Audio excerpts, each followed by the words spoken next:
बिस्मिल्लाहिर्रहमानिर्रहीम। अस्सलामु अलैकुम दोस्तों, उम्मीद आप सब खैरियत से होंगे। मट्टी से बने नीची छत के कमरे में दिया जल रहा था। जमीन पर खजूर की चटाइयां रखी थी। एक कोने में चंद बर्तन धरे थे और दिए की रोशनी में लाइतस बूढ़े सोसक के साथ अकेला बैठा अपनी तमाम कहानी सुना रहा था। शमामा साथ के कमरे में मीठी नींद सो रही थी, जबकि गूंगा मादू बूढ़े सोसक और लाइतस के नजदीक बेसुध लेटा दुनिया और माफिया से बेखबर पड़ा था। बूढ़े सोसक ने बातों के आगाज में ही लाइतस से कह दिया था कि एक तो मादू गूंगा बहरा है और कुछ सुन नहीं सकता, और दूसरा ये कि जब ये सोता है तो घोड़े बेचकर सोता है। लेकिन लाइतस आज गुरूब आफताब के वक्त गूंगे की आंखों में एक ऐसी जानी पहचानी चमक देख चुका था जिसे अब वाहिमा समझना उसे मुनासिब मालूम नहीं होता था। न जाने लाइतस क्यों यह सोचता रहा कि मादू सो नहीं रहा था, बल्कि आंखें बंद किए उनकी सारी बातें सुन रहा है। मादू सो रहा था या जाग रहा था, लेकिन हसीन शमामा यकीनी तौर पर जाग रही थी। वो अपने बिस्तर पर ना थी, बल्कि दोनों कमरों के दरमियानी दरवाजे के साथ कान लगाए लाइतस की सारी बातें सुन रही थी। उस छोटे से मकान में यही दो कमरे थे जिनके दरमियान दीवार में एक छोटा सा दरवाजा था जो महज एक ही कवाड़ पर मुश्तमिल था। उसी कवाड़ के तख्ते से कान लगाए पुरतजस्सुस मिजाज शमामा अपने बाप और लाइतस की बातें सुन रही थी। लाइतस ने जब अपनी कहानी का एक एक हर्फ मुकम्मल कर लिया तो एक तवील खामोशी इख्तियार करने के बाद बूढ़ा सोसक बोला, आज आतिश कदे में तुमने देखा कि तुम्हारी बात सुनकर मैं कपकपा उठा था। जानते हो क्यों? लाइतस ने नफी में सर हिला दिया। तब सोसक ने कहा, इसलिए कि मैंने चंद ही रोज पहले एक अजीब ख्वाब देखा था। मैंने देखा था कि मैं दारियोश आजम के जमाने में हूं और यकायक सूरज तारीक होने लगता है, यहां तक कि पूरे इलाके में रात छा जाती है और मैं देखता हूं कि आसमान पर सितारे जगमगा उठते हैं। मैं आसमान की तरफ देख ही रहा था कि मेरी नजर कुतबी सितारे पर पड़ी। कुतबी सितारा सबसे ज्यादा चमक रहा था। फिर मैंने देखा कि वो सितारा यकायक जमीन की तरफ आने लगा। जो जो और जमीन के नजदीक आता गया, बड़ा होता गया, यहां तक कि वो मेरे बिल्कुल सामने आकर जमीन पर उतर गया। मैंने देखा कि वो नूर का बना हुआ एक शाहसवार था, जिसके हाथों में नूर की बनी हुई एक मशल थमी थी, और मशल का शोला भी सूरज की तरह तेज रोशनी के साथ जगमगा रहा था। सवार मेरे नजदीक आया और मुझे यूं लगा जैसे वो मेरे एहतराम में घोड़े से उतर गया हो। उसने आगे बढ़कर अपनी नूरानी मशल मुझे थमा दी और कहने लगा, इस अंधेरे से मत घबराओ, ये लो, ये मशल ले लो, तुम इस मशल से जितनी चाहो रोशनी फैला लो। जाओ, ये अजीम जरतश्त का हुक्म है। फिर मैं देखता हूं कि मैंने वो मशल किसी ऊंची जगह नस्ब कर दी। शायद वो तख्ते जमशेद था। खैर, जो ही मैंने मशल नस्ब की, पूरी दुनिया पर रोशनी छा गई। मैं बेदार हुआ तो बुरी तरह कांप रहा था, लेकिन मैंने इस ख्वाब से कोई बुरा शगुन ना लिया, बल्कि मैंने इस ख्वाब को अपने लिए मुबारक समझा। और फिर आज जब मैंने तुम्हें घोड़े पर देखा तो यकायक मुझे वो ख्वाब याद आ गया। और फिर जब मैंने तुम्हारी बातें सुनी तो मुझे यूं लगा जैसे तुम ही वही कुतबी सितारा हो जो नूरानी मखलूक बनकर ख्वाब में मेरे पास आए थे। ये जानकर न जाने क्यों मेरे जिस्म पर कपकपी तारी हो गई। तुमने जो मुकद्दस मन का तलाश करना है, मैं उसमें तुम्हारी हर तरह से मदद करूंगा, लेकिन सच्ची बात तो यह है कि तुम एक ऐसी चीज को तलाश कर रहे हो जिसका मिलना अगर नामुमकिन नहीं तो बेहद मुश्किल है। गूंगा मादू बेसुध पड़ा था, लेकिन शमामा अपने बाप का ख्वाब सुनकर मारे हैरत के लरज गई थी। यकायक उसकी नजरों में लाइतस की अहमियत बढ़ गई और ये नौजवान उसे अजीम जरतश्त का भेजा हुआ नूरी फरिश्ता महसूस होने लगा। लाइतस की हालत भी अजीब थी। उसे बूढ़े सोसक के ख्वाब में अपने लिए कई गैबी इशारे महसूस हुए। दारियोश का जमाना, कुतबी सितारा, नूरानी मशल और सबसे बढ़कर तख्ते जमशेद।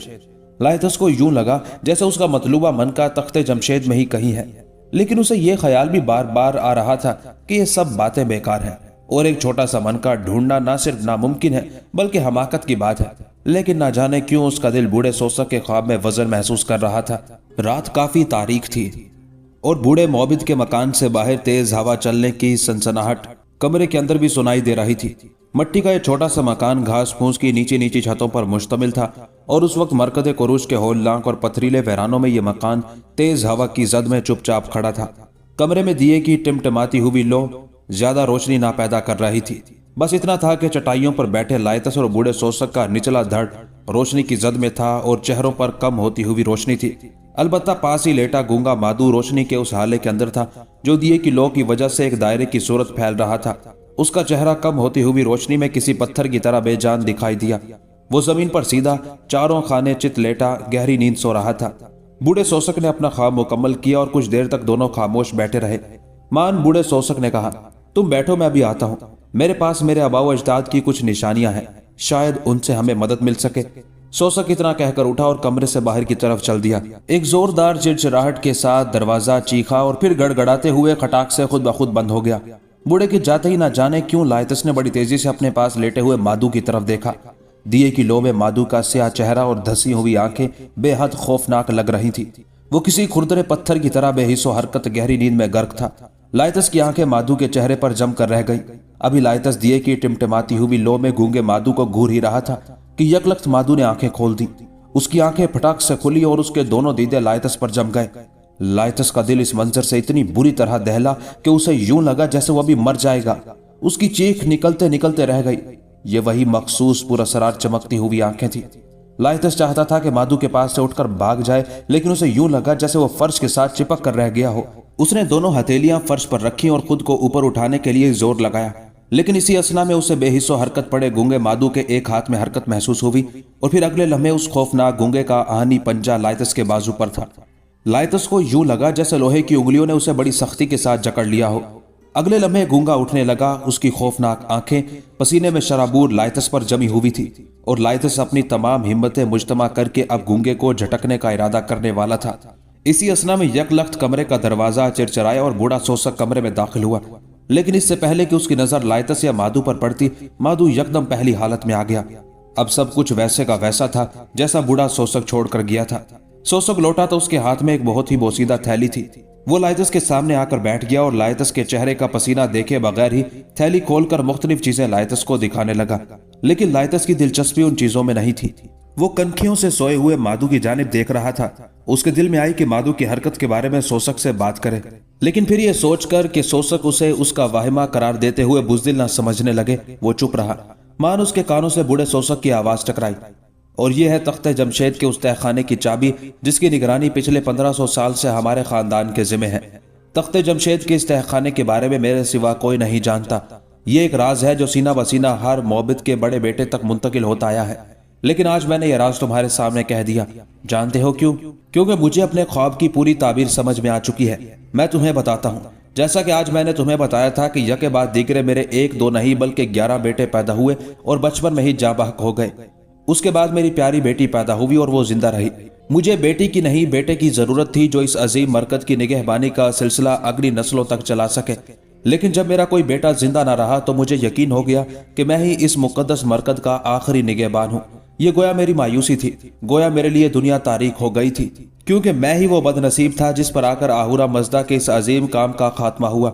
अपनी जिंदगी की यही तारीकी मैंने अपने ख्वाब में देखी। फिर मैंने देखा कि कुतबी सितारा मेरी जानिब बढ़ रहा है। तुम जानते हो कुतबी सितारा शुमाल में होता है और तुम्हारा वतन करखिस्तान भी शुमाल में है। वो सितारा मेरे पास एक नूरानी घुड़सवार की शक्ल में आया और उसने मुझे जलती हुई मशल थमा दी। जानते हो जलती हुई मशल से क्या मुराद है? जलती हुई मशल से मुराद है आतिश कदे की आग। तुम ही वो नूरानी घुड़सवार हो जो आग की ये मशल रोशन रखोगे। मैं जानता हूं तुम मुसलमान हो और मजहब आतिश परस्ती पर यकीन नहीं रखते, लेकिन तुम्हारा मुझे मशल अता करना इस बात की दलील है कि तुम ही मुझे रोशनी दोगे और तुम्हारी दी हुई रोशनी से ही मेरी जिंदगी की ये तारीखियां टल सकेंगी।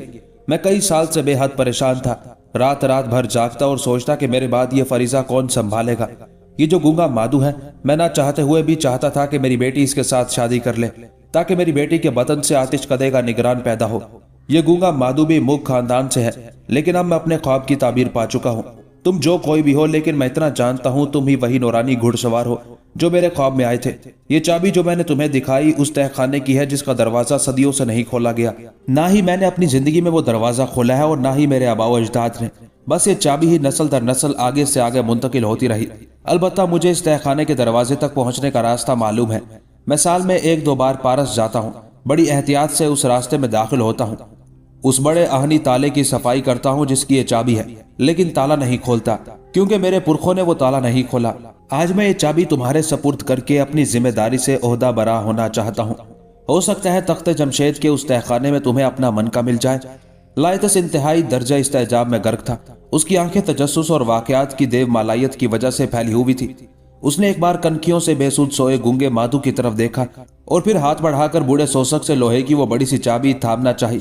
लेकिन ठीक उस वक्त जब उसने हाथ आगे बढ़ाया, बूढ़े शोषक ने यकलख्त अपना हाथ वापस खींच लिया और कदरे आगे की तरफ झुककर लाइतस की आंखों में आंखें डालते हुए इंतहाई संजीदा लहजे में कहा, नहीं, ये चाबी तुम्हें एक शर्त पर मिल सकती है। शर्त?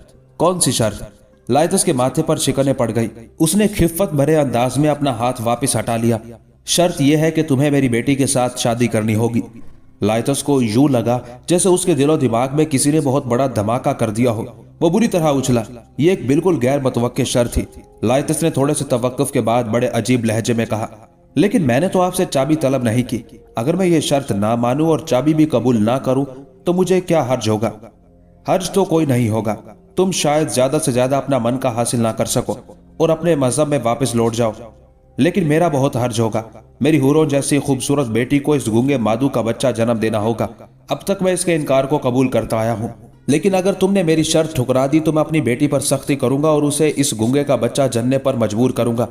तुम अगर मेरी बेटी से शादी कर लो तो बेशक ये एक मुसलमान की बीवी होगी, लेकिन इसके बतन से जन्म लेने वाला बच्चा फिल हकीकत उसी मशल को उठाएगा जो ख्वाब में नूरानी घुड़सवार ने मुझे थमाई और जिससे पूरी दुनिया में रोशनी फैल गई।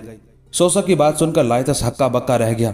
लाइतस एकदम खुद को बेबस महसूस करने लगा, क्योंकि एक तरफ तो उसका दिल ये कहता था कि यही चाबी ही उसकी आजादी का परवाना है। वो अपने साथ अब तक के गुजरे हुए तमाम हालात को तकदीर का रंग देते हुए यही सोच रहा था कि कुदरत ने खुद उसे इस चाबी तक पहुंचाया। और दूसरी तकलीफ दे बात उसके लिए यह थी कि उसने बूढ़े सोसा की हसीनो जमील और मासूम बेटी को देखा था और जानता था कि उस मासूम दोशीजा का गूंगे वहशी के हवाले कर दिया जाना किस कदर बड़ी नाइंसाफी होगी। यकायक लाइतस की आंखों में अपनी जान से प्यारी महबूब रईसा महल नादरा बेगम का चेहरा घूम गया। लाइतस को यूं लगा जैसे वो ऐसे दोराहे पर आ खड़ा है जहां उसके लिए कोई एक फैसला करना तकरीबन नामुमकिन है। उधर अपनी मोहब्बत यानी नादरा के साथ किए गए अहदो पैमान थे और इधर मन का हासिल करने की जुस्तजू। हालांकि वो ये मन का हासिल करता तो तब ही वो नादरा को पा सकता था, क्योंकि वो अगर मन का हासिल किए बगैर ही नादरा के पास चला जाता तो उसके कबीले के खतरनाक कराख्ताई जिंदगी भर उसका पीछा ना छोड़ते। जबकि मन का हासिल करने की एक ही शर्त थी और वो थी हसीनो जमील पारसी लड़की से शादी। ये कैसा दोराहा था? लाइतस के पसीने छूट गए। वो गूंगा हो गया। उसे कुछ सुझाई ना दे रहा था कि क्या करे। वो देर तक पटपटाती हुई आंखों से बूढ़े आतिश परस्त का चेहरा देखता रहा। दूसरे कमरे के कवाड़ के साथ कान लगाए बैठी शमामा का दिल बुरी तरह धड़क रहा था। वो सब कुछ कर सकती थी, लेकिन बदबूदार मादू के बिस्तर पर ना सो सकती थी। जब से उसे बाप ने मादू के बिस्तर पर सोने के लिए मजबूर किया था, वो बुरी तरह परेशान थी।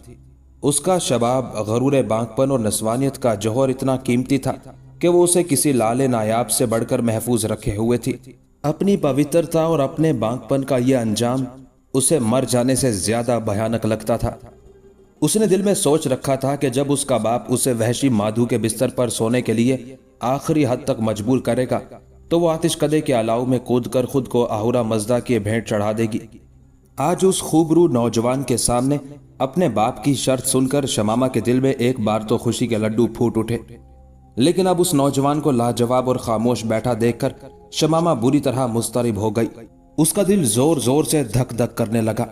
वो चाहती थी कि अजनबी नौजवान हाँ कर दे, लेकिन लाइतस तो खामोश बैठा गोल गोल दीदे घुमा रहा था। यह कैसे मुमकिन था कि वो नादरा को छोड़कर एक अजनबी पारसी लड़की के लिए हाँ कह देता। लाइतस जब काफी देर कुछ ना बोला तो बूढ़े सोसक के चेहरे पर गम अंगेज मायूसी छा गई। वो खासी देर तक तो लाइतस के जवाब का इंतजार करता रहा और फिर उसने तहखाने की चाबी और दूसरी नादिर चीजें बेदिली के साथ दोबारा थैली में डालते हुए कहा, ठीक है बेटा, तुम आराम करो, अच्छी तरह सोच लो। मैं ज़रतश्तियों की विरासत उसी शख्स के सपुर्द कर सकता हूँ जो आहुरा मजदा की आतिश मुकद्दस का निगहबान हो। लाइतस चुपचाप बैठा रहा। सोसक अपनी जगह से उठते हुए फिर बोला, अब तुम सो जाओ, रात काफी हो गई है, मैं चलता हूँ, सुबह मिलेंगे। लाइतस पत्थर की तरह गुमसुम बैठा जाते हुए बूढ़े पारसी को देखता रहा। अभी तक उसके दिमाग में सोसक की शर्त गूंज रही थी।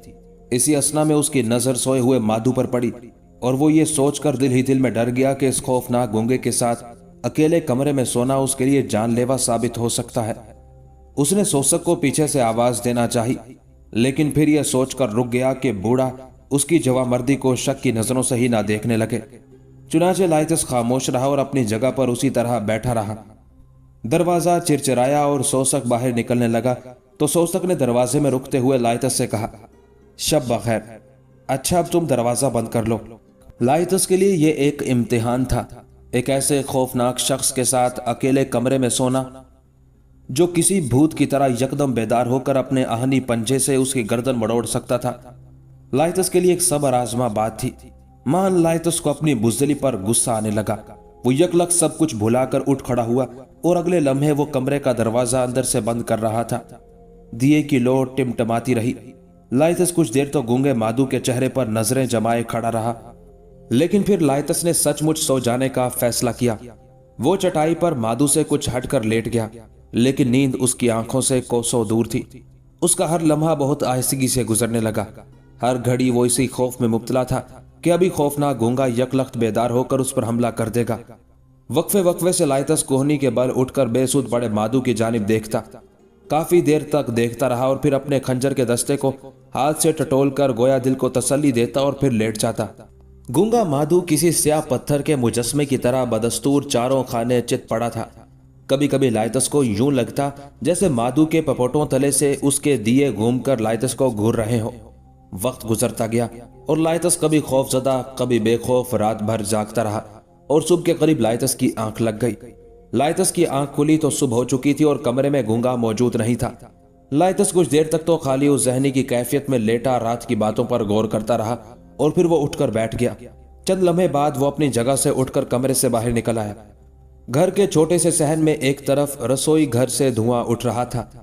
लाइतस ज्यादा देर ना सोया था, अलबत्ता सूरज तलू हो चुका था और घर में सब बेदार थे। गूंगा कहीं बाहर गया हुआ था। बूढ़े शोषक ने लाइतस को कमरे से बाहर आते देखा तो बढ़कर उसके नजदीक आ गया। सुबह खैर, तुम देर तक सोए हो, तुम्हारी आंखें भी सुर्ख हैं, लगता है रात भर सोचते रहे। अच्छा छोड़ो, नाश्ता करो। मेरी बेटी ने तुम्हारे लिए बकरी का दूध और बाजरे की रोटी तैयार कर रखी है। ये एक छोटे से घर का साफ सुथरा सहन था। एक तरफ बांसों से बनी एक चारपाई धरी थी। बूढ़ा शोषक लाइतस को लिए सहन में बिछी उस चारपाई पर आ बैठा और कहने लगा, मैंने अभी तक नाश्ता नहीं किया। तुम फिक्र मत करो, आहूरा मजदा को जो मंजूर होगा वही होगा, लेकिन एक मेहमान की हैसियत से यहाँ रहो तो खुश दिली के साथ। शोषक के होठों पर दर्द भरी मुस्कुराहट थी। लाइतस भी खिफत आमेज अंदाज में मुस्कुरा दिया, नहीं ऐसी कोई बात नहीं, आपने एक अजनबी होने के बावजूद मुझे बेटों जैसी इज्जत दी, मैं आपका ये एहसान कैसे भूल सकता हूँ। इसी असना में रसोई घर से बूढ़े शोषक की बेटी शमामा बरामद हुई। उसके हाथ में घास की बनी तश्तरी नुमा एक छाबड़ी थी, जिस पर बकरी के दूध से भरे मट्टी के 2 कटोरे, थोड़ा सा गुड़ और बाजरे की 3-4 चपातियां रखी थी। न जाने लाइतस को क्यों ऐसा लगा कि लड़की ने बावर्ची खाने से निकलते ही एक निगाहे अजीब से उसके जानिब देखा था। वो ऐसी निगाह थी जिसमें न जाने कितनी हसरतें, कितनी मिन्नतें, कितने सवाल और कितनी इल्तजाएं पोशीदा थी। लाइतस ने लड़की को देखा तो उसे अपनी तवील खामोशी पर निदामत सी होने लगी। शमामा ने नजदीक आकर अपने बाप और मेहमान के सामने बांस की चारपाई पर नाश्ता रख दिया। वो नाश्ता रखने के लिए झुकी और फिर जब सीधी होने लगी तो उसने लाइतस की आंखों में एक मर्तबा फिर उसी निगाह अजीब के साथ झांका। लाइतस को ऐसा लगा जैसे ये लड़की या तो रात की बातें सुन चुकी है और या उसके बाप ने उसको सब कुछ बता दिया है। मान लाइतस की निगाहें खिफ्फत से झुक गई। न जाने क्यों वो उन हसीन आंखों के सहर से बचना चाहता था जिनमें बेबसी ही बेबसी, दुख ही दुख और तन्हाई ही तन्हाई थी। लाइतस ने बेदिली के साथ नाश्ता किया और यह कहकर कि वो मरकदे कुरूश की जियारत करना चाहता है, उठ खड़ा हुआ। हालांकि फिल हकीकत वो जल्द से जल्द यहाँ से निकलना चाहता था। एक तो उसके जहन पर अभी तक गूंगे मादू की रात वाली हरकत का बेहद असर था और दूसरा उस लड़की की बेबस निगाहों की तपिश उससे बर्दाश्त ना होती थी। लाइतस सचमुच परेशान था। वो खुद को एकदम जहनी मरीज समझने लगा, एक ऐसा जहनी मरीज जिसे बोलती हुई मूर्तियां और सोए हुए लोगों की खुली हुई आंखें बिला वजह दिखाई देने लगती थी। वो कुछ वक्त के लिए कहीं निकल जाना चाहता था, लेकिन वो मरकदे कुरूश का बहाना करके उठा ही था कि बूढ़ा शोषक झट से बोला, ठीक है, तुम जरूर मरकदे मुकद्दस की जियारत के लिए जाओ, मैं तो बूढ़ा हूं, ज्यादा चल नहीं सकता। ये तो मादू है जो मुझे हर सिपहर गधे पर आतिश गधे तक छोड़ आता है। वहां से वापसी पर मैं अपनी बेटी के साथ पैदल आता हूं, तब भी थक जाता हूं। तुम शमामा को साथ ले जाओ, ये आखिर मेरी बेटी है, आतिश परस्तों के मोबिद आजम की बेटी, तुम्हें मरकत की हर चीज दिखाएगी, तुम इसे ले जाओ। लाइतस नाच कर रह गया। अब उसकी हालत गैर थी। वो न जाए रफ्तन न पाए मानदन किसी कैफियत का शिकार था। उसने खुद को कहा था कि वो मरकद कुरूज की जियारत करना चाहता है। उसे यकीन था कि बूढ़ा सोसक बुढ़ापे की वजह से उसके साथ ना आ सकेगा और अपनी नौजवान लाडली बेटी को एक अजनबी के साथ यूं कभी ना भेजेगा। लेकिन यहां तो मामला ही उलट गया था। लाइतस ने फौरी तौर पर कहा, नहीं नहीं, इसकी कोई जरूरत नहीं, मैं अकेला ही चला जाता हूं। लेकिन इसी दौरान सोसक अपनी बेटी को आवाज दे चुका था। सोसक ने शमामा को पुकारने के बाद लाइतस से कहा, नहीं नहीं, तुम वहां अकेले जाकर क्या करोगे? तुम भला वहां के बारे में क्या जानते हो? लाइतस ने शमामा की कातिल आंखों से बचने के लिए आखिरी सहारा लिया और कहा, तो फिर ठीक है, उनको तकलीफ ना दीजिए, आप ही मेरे साथ चलिए, मेरे पास घोड़ा है, मैं आपको घोड़े पर बिठाकर ले जाऊंगा। सोसक एकदम चौंका और लाइतस को ऐसा लगा जैसे सोसक को घोड़े की सहूलत का सुनकर सदमा हुआ हो। लाइतस को लगा कि सोसक खुद अपनी बेटी को जानबूझकर उस नौजवान के साथ भेजना चाहता है। लाइतस को बूढ़े सोसक की रात वाली इल्तिजा याद आई। यकयक बूढ़े सोसक ने मुंह बनाते हुए कहा, घोड़ा? अरे घोड़े पर मैं कहां चढ़ सकता हूं, मैं तो गधे पर भी बड़ी मुश्किल से सवार होता हूं, तुम शमामा के साथ ही जाओ। अब लाइतस को यकीन हो गया था कि बूढ़ा अपनी बेटी को जानबूझकर उसके साथ भेजना चाहता है। यह लाइतस के लिए और भी मुश्किल बात थी। इतने में शमामा नजदीक आ गई। अब लाइतस के लिए इनकार मुमकिन नहीं था। कुछ देर बाद वो दोनों वैरान पथरीले मैदानों को अबूर करते हुए मरकद कुरूज की तरफ बढ़ रहे थे। लाइतस रास्ते में शमामा के साथ कोई बात ना कर रहा था। दोनों खामोश थे और अपनी अपनी जगह दिल ही दिल में मुस्तरिब। लाइतस को दूर सामने बोहड़ का एक बहुत ही जसीम दरख्त नजर आया, जिसका साया दूर दूर तक फैला हुआ था। लाइतस को यह दरख्त पूरे मैदान में मुनफरिद क्यों दिखाई दिया, ये बात उसके जहन में ना आ सकी। शमामा उसके साथ कदम ब कदम चल रही थी। उसका सादा सफेद लिबास और चांदी से धुले हुए मुलायम पैर चमड़े के बोसीदा जूतों में जगह जगह से झांक रहे थे। वो जब कदम रखती तो लाइतस को यूं लगता जैसे उसके दिल के तार पर किसी ने मिजराब से जरब लगा दी हो। शमामा सचमुच पर्वतों की किसी परी से कम न थी। लाइतस की नजर उसके हाथों पर पड़ी तो उसे शमामा के खूबसूरत और लंबी उंगलियों के पूरे तवक्को के खिलाफ सख्त महसूस हुए और वो फौरन समझ गया कि उसके नाजुक हाथ दिन भर के मुख्तलिफ कामकाज की वजह से अपना तहय्युर अंगेज हुस्न खोते जा रहे थे। लेकिन शमामा के हाथ इतने हसीन थे कि लाइतस को बेख्तियार अपनी नादरा याद आ गई। चलते चलते शमामा ने पहली बार बात की, क्या आप मेरे साथ आकर खफा हैं? लाइतस ठिठक गया। ये गोया उन बातों का आगाज था जिनसे वो बचना चाहता था। उसने मुख्तसर जवाब दिया, नहीं तो फिर आप इस कदर चुपचाप क्यों चल रहे हैं? शमामा की आवाज में किसी मीना जैसा सुर था, एक ऐसी मिठास जिसे लाइतस ने अपनी समात की बजाय अपने दिल पर महसूस की। अभी लाइतस शमामा की बात के जवाब में कुछ कहने ही वाला था कि वो दोनों चलते चलते उस बूढ़े बरगद के पेड़ के पास आ पहुंचे। लाइतस को यकलख्त यूं महसूस हुआ जैसे अभी कुछ होने वाला है। उसकी छठी हिस्स बेदार हो गई और वो चौकन्ना हो गया। ठीक उसी लम्हे दरख्त की ओट से खौफनाक मादू बरामद हुआ। वो अपनी मखसूस धंसी हुई आंखों से लाइतस को बुरी तरह घूर रहा था। माधु के इस तरह अचानक सामने आ जाने से एक लम्हे के लिए तो शमामा भी डर गई और फिर अगले लम्हे शमामा ने अपने चेहरे पर गुस्से के आसार लाते हुए गूंगे से कहा, माधु माधु, ये क्या हरकत थी? तुम यहाँ क्या कर रहे हो? जाओ बकरियों का चारा लाओ, बाबा घर में अकेले हैं, उनका ख्याल करो। शमामा के लहजे में गुस्सा था। उसने ये बात बैक वक्त जबान और हाथ के इशारों से कही थी, लेकिन लाइतस तो किसी और ही दुनिया में गुम था। उसे तो अपनी तरफ घूरता हुआ गूंगा माधु वही बदरू दिखाई दे रहा था जिसकी आंखें नीली हो जाती थी। मान लाइतस के दिल में एक ख्याल आया। उसने चौंक कर शमामा की जानिब देखा। वो शमामा के चेहरे पर हैरत तलाश करना चाहता था। इस बात की हैरत के उसे भी माधु की आंखों का रंग बदला हुआ लगा, लेकिन शमामा तो मामूल के मुताबिक बात कर रही थी। अब लाइतस को यकीन आने लगा कि वो सचमुच जहनी मरीज बन चुका है, क्योंकि अगर माधु में कसरे तचारा की बदरू आ गई थी तो उसकी आंखों का नीला रंग शमामा को भी दिखाई देता। लेकिन शमामा ने इस तरह की किसी हैरत का इजहार ना किया था। अब यकलख्त लाइतस का डर जाता रहा। उसने फैसला किया कि वो अपनी तमाम शक्तियों को मुजतमा करके इन नीली आंखों के शहर से निकल आएगा।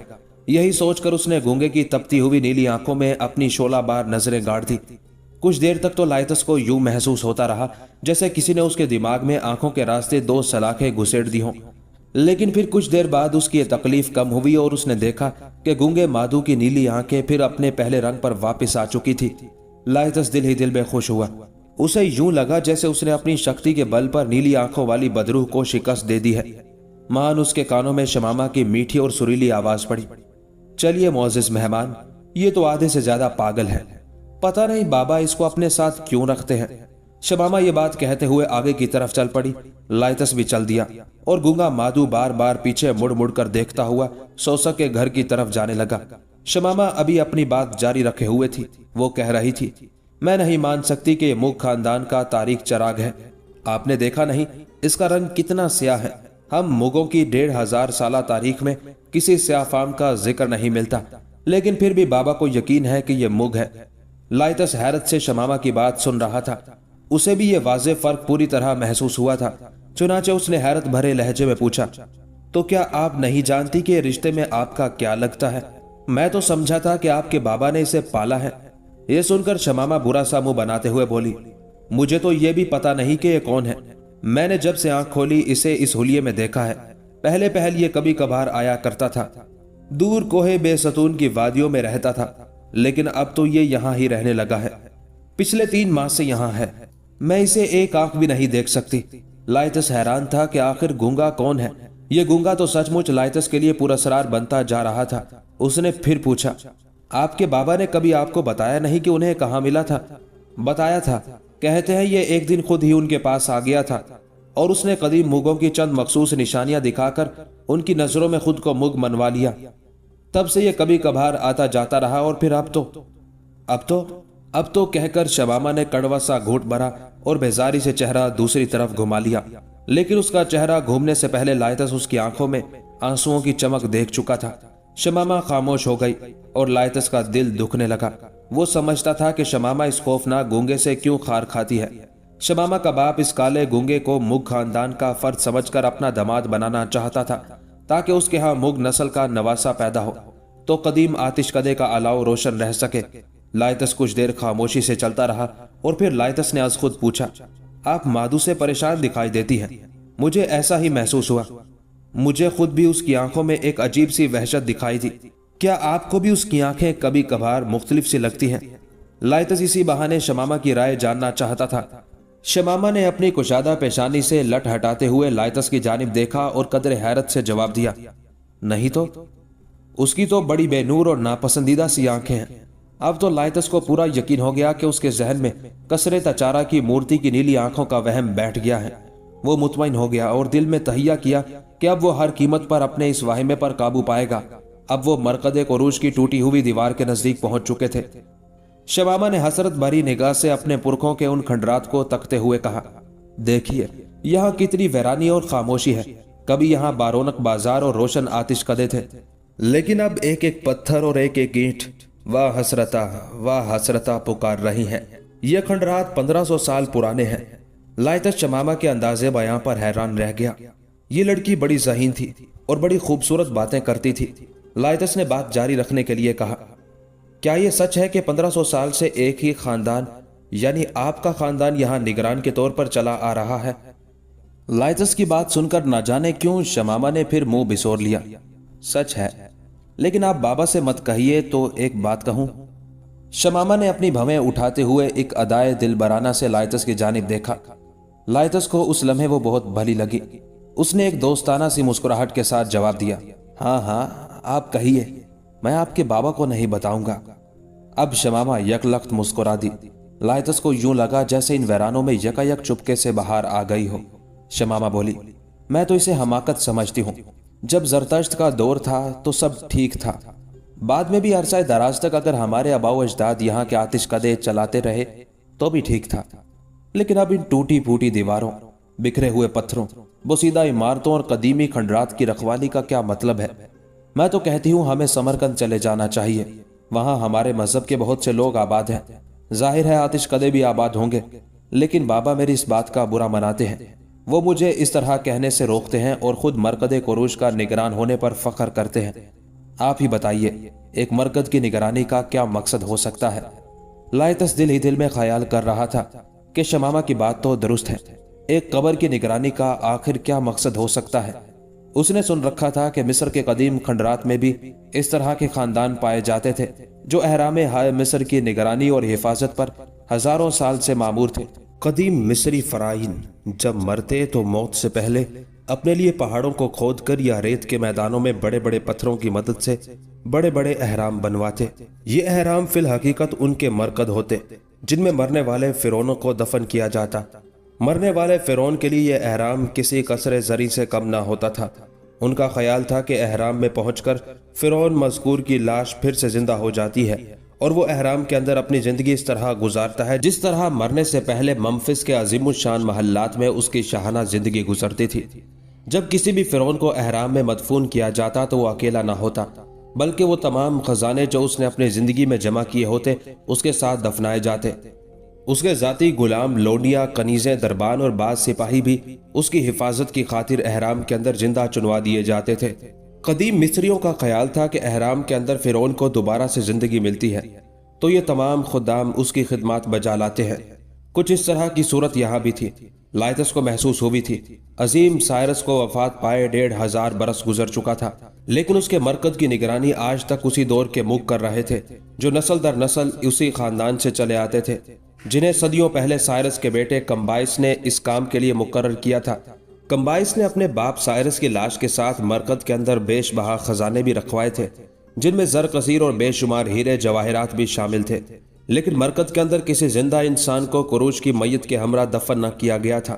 البتہ فرعین مصر کی طرح یہاں بھی سائرس کے بیٹے کمبائس نے ایک ایسے خاندان کو مرکز قروش کا متولی مقرر کیا تھا جو نسل در نسل اسی مرکز کی دیکھ بھال کے لیے منتخب کیا تھا۔ شمامہ اسی خاندان کا آخری چشم و چراغ تھی۔ مہان شمامہ نے از خود لائتس کو بتانا شروع کیا، کمبائس کے زمانے میں جب ہم مغوں کے جد امجد کو اس مرکز کا نگران مقرر کیا گیا تو اس وقت بادشاہ نے اس عظیم مرکز کے لیے روزانہ کا ایک گھوڑا اور ایک بکری قربانی کے لیے منظور کیا۔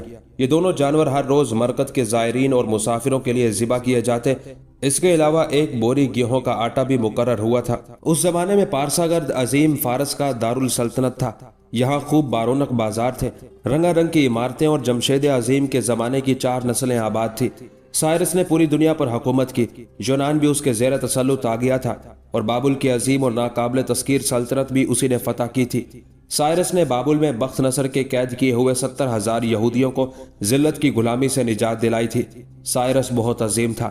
سائرس کے بعد کمبائس یعنی کمبوجیا نے ایران کی حکومت سنبھالی، لیکن اس کے دور میں ایران کے مذہبی خاندان یعنی مغوں کی پوری سلطنت پر جعلی اجارہ داری قائم ہو گئی، اور کمبائس کے بعد داریوش اعظم نے مغوں کے اس ناجائز تسلط کو توڑا۔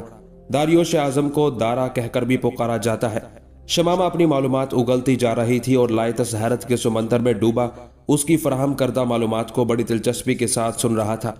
اسے یہ معصوم اور پریوش دوشیزہ توقع سے کہیں زیادہ ذہین اور فتین لگی۔ لائتس کو یوں لگا جیسے شمامہ نے یہ سب باتیں اپنے بزرگ باپ سوسک سے سیکھی تھی۔ اسی اثنا میں لائتس کے دل میں ایک خیال گزرا اور اس نے کہا، اب تو پارسا گرد میں مسلمانوں کی حکومت ہے، بلکہ پورے ایران و خراسان پر مسلمان سلجوکیوں کا پرچم لہرا رہا ہے، تو اسے دوسرے مذاہب خصوصاً زرتشتیوں کے لیے مشکلات پیدا نہیں ہوئی؟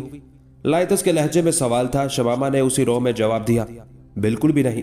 مسلمان حکومتوں میں آتش پرستوں سے کسی نے کچھ تعارض نہیں کیا، نہ ہی آتش کدے توڑے گئے اور نہ ہی قدیم ایرانی یادگاروں کو مسمار کیا گیا، بلکہ ایک عرصے تک تو مسلمان حکمرانوں نے زرتشت علماء کو اپنے درباروں میں نشستیں دیے رکھی اور ان کے بڑے بڑے وظیفے مقرر کیے۔ یہ سن کر لائتس کو حیرت ہوئی۔ وہ تو سمجھ رہا تھا کہ زرتشتیوں کے تمام کھنڈرات مسلمان فاتحین خصوصاً غزنیوں اور سلجوکیوں کی وجہ سے پیدا ہوئے تھے، لیکن شمامہ کی بات سن کر اسے حیرت ہوئی اور اس نے پھر سوال کیا، تو پھر ان عظیم الشان محلات کی تباہی جو پارساگرد اور پارس میں ہے کس کے ہاتھوں عمل میں آئی؟ یونانیوں اور مقدونیوں کے ہاتھوں۔ سکندر اعظم یونانی سائرس سے تقریباً 200 برس بعد ایران اور مشرقی ممالک پر حملہ آور ہوا اور اس نے ایرانیوں سے یونان پر ان کے سابقہ حملے کے انتقام میں ہمارے عظیم محلات اور پرشوکت عمارات کو جلا کر خاک کر دیا۔ عرصہ دراز تک ایران پر یونانیوں کی یلغاریں جاری رہیں، لیکن اس عرصے میں آتش پرستوں کا مذہب بہرحال قائم رہا۔ یونانیوں کے بعد سلطنت روما کے عیسائی سورباؤں نے آتش پرستوں کے علاقوں کو تاراج کیا اور ہماری عظیم سلطنت کو بری طرح مجروح کر دیا۔ مسلمانوں کا دور آیا تو زرتشتی مذہب زوال پذیر ہو چکا تھا، مغوں کی یادگاریں اور زیارت گاہیں کھنڈرات میں بدل چکی تھی، اور تب سے لے کر اب تک یہاں دین آتش پرستی کو دوبارہ غلبہ نہ مل سکا اور نہ ہی مل سکتا ہے۔ شمامہ کے ذخیرہ معلومات پر لائتس مسلسل حیران تھا۔ وہ سوچ بھی نہ سکتا تھا کہ جنگل میں رہنے والی یہ اکیلی لڑکی اتنے زیادہ علوم اور تاریخ سے واقف ہوگی۔ लेकिन ये सोचकर उसे तसल्ली हुई कि ये तमाम मालूम और बातें उसे अपने बुजुर्ग बाबा सोसक ने बताई होंगी। अब ये दोनों मरकद करूज के पास पहुंच चुके थे। ये एक मुस्ततील कमरा था जिसमें दुनिया का अजीम बादशाह आराम से सो रहा था। किसी जमाने में जब मरकद करूज तामीर किया गया होगा तो ये पूरा अहाता फलों के बागात, चश्मों, फवारों, मरमरी रविशों और मुनक्कश दरो दीवार से आरास्ता व पैरास्ता होगा। लेकिन वक्त की बेरहम गर्दिश ने आज इन अजीम मकामात को बोसीदा खंडरात में बदल दिया था। मरकद कुरूश के दरवाजे के सामने पहुंचकर दोनों रुक गए और शमामा बोली, यह है उस अजीम फातेह और नेक इंसान की आखिरी आरामगाह जिसने दुनिया की पहली अजीम ताकत की बुनियाद रखी, जिसे करूश आजम कहकर पुकारा जाता था और जो दारियोश आजम जैसे जाहो जलाल के मालिक अजीम तरीन बादशाह का पेशरो था। यह जरतश्त के अव्वलीन पैरोकारों में से था। लाइतस आलम इस्तेजाब में खोया बुलंदो बाला मुस्ततील मकबरे को देख रहा था जिसके 8 जीने काफी चौड़े चकले जमीन से उठते हुए मरकद के तंग से दरवाजे तक चले गए थे। शमामा ने लाइतस को बताया कि किसी जमाने में इस मरकद का यह दरवाजा खोला जाता था और अंदरून मरकद बेशुमार खजाने और हीरे जवाहिरात रखे थे, लेकिन सिकंदर यूनानी ने जब यलगार की तो वो यहाँ से कीमती खजाने उठाकर ले गया और मरकद के दरवाजे को मजबूत पत्थरों से हमेशा के लिए चुनवा दिया। मान लाइतस के दिल में ख्याल आया और उसने जेर लब मुस्कुराते हुए शमामा से सवाल किया, आप लोग आग की पूजा करते हैं और हजारों साल से कर रहे हैं। आप तो इतनी समझदार हैं, फिर क्या वजह है कि आपको हकीकत दिखाई नहीं देती? क्या आग का शोला खुदा हो सकता है?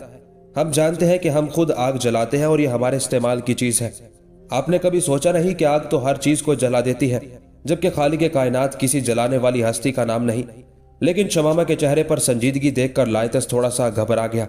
उसने सोचा कि कहीं उसने कोई गलत सवाल तो नहीं कर दिया, लेकिन अगले लम्हे शमामा का जवाब सुनकर लाइतस की हालत देखने वाली थी। शमामा कह रही थी, आपसे किसने कह दिया कि हम लोग आग को खुदा समझते हैं? आग तो महज मजहर खुदाबंदी है। देखिए, मुसलमान होने से पहले आप बुद्ध मत से ताल्लुक रखते थे। आपके मजहब में बुतों की पूजा की जाती थी जिनमें यकसानियत या वहदानियत का शायबा तक भी नहीं होता, लेकिन इसके मुकाबले में आग एक ऐसी चीज है जिसे दुनिया के किसी खित्ते में जलाओ हमेशा एक जैसी ही होती है। और फिर जिन बुतों की आप पूजा करते थे वो सब मट्टी या पत्थरों से बनाए गए बाल्फाज दीगर मादी होते थे, लेकिन आग एक गैर मादी चीज और महज नूर है। आतिश की यही यकताई है जिसे हम जरतश्तियों में आहुरा मजदा की वहदानियत से तशबीह दी जाती है। ठहरिए, मैं ये बात आपको एक और तरीके से बताती हूँ। आप मुसलमान हैं और मैं मुसलमानों के बारे में जानती हूँ कि वो खुदाए वाहिद की परस्तिश करते हैं, लेकिन खुदाए वाहिद की परस्तिश कैसे करते हैं? उनके सामने खुदाए वाहिद का मजहर क्या होता है जिसे वो सजदा कर सके? यकीनन आप कहेंगे कि वो मजहर मुसलमानों का किबला है जो अरब के किसी शहर में काबा के नाम से जाना जाता है। मुसलमान उस काबे की तरफ मुंह करके अपने अल्लाह की इबादत करते हैं। तो फिर क्या हम ये कह देंगे कि मुसलमान पत्थरों से बने एक घरौंदे को सजदा करते हैं? यकीनन नहीं। काबा महज मजहर खुदाबंदी और मुसलमानों की मरकजियत की इलामत है। बेआईनी इसी तरह आतिश सोजा जरदश्तियों के खुदाए वाहिद का मजहर समझी गई थी, क्योंकि यह हर जगह एक जैसी होती है और इसी यकसानियत की बिना पर आहुरा मजदा को खुदाए वाहिद कहा जाता है। लाइतस की हैरत की इंतहा ना रही। उसका जहन बुरी तरह चकरा गया था। उसे यूं लगा जैसे यह मासूम और रंजीदा सूरत हसीना कोई मामूली लड़की ना थी, बल्कि अपने मजहब की आलिमा और एक ज़हीन खातून थी। लाइतस के दिल में यकायक शमामा की कदर बढ़ गई। तब लाइतस ने शमामा को एक नए अंदाज में मुखातिब करते हुए कहा, बेशक आतिश सोजा से मुतल्लिक आपकी वजनी बात को दिल मानता है, लेकिन एक खामी है जो मुझे मुसलमानों के काबा और आपके मजहर खुदाबंदी में मवाजना करने के बाद दीन आतिश परस्ती में महसूस होगी। मैं समझता हूँ आजकल का जमाना आतिश परस्ती का जमाना नहीं हो सकता। कदीम दुनिया आपस में मरबूत नहीं थी। लोग एक दूसरे से दूर दराज के मुल्कों में आबाद थे।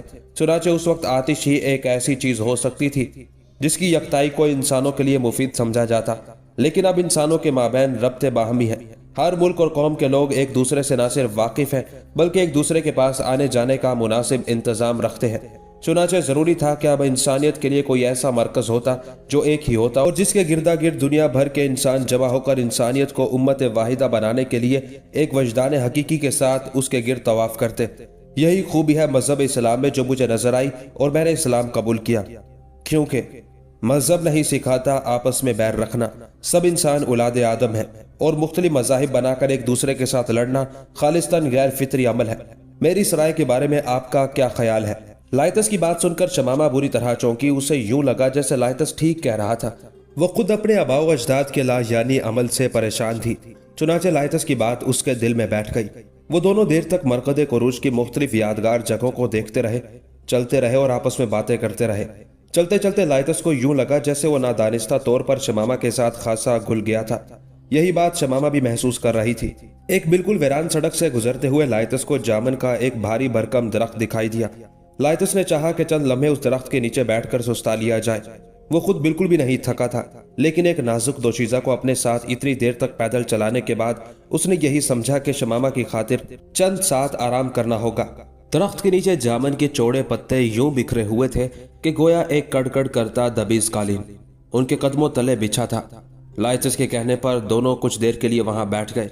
अब लाइतस ने पहली मर्तबा अपने मतलब की बात की।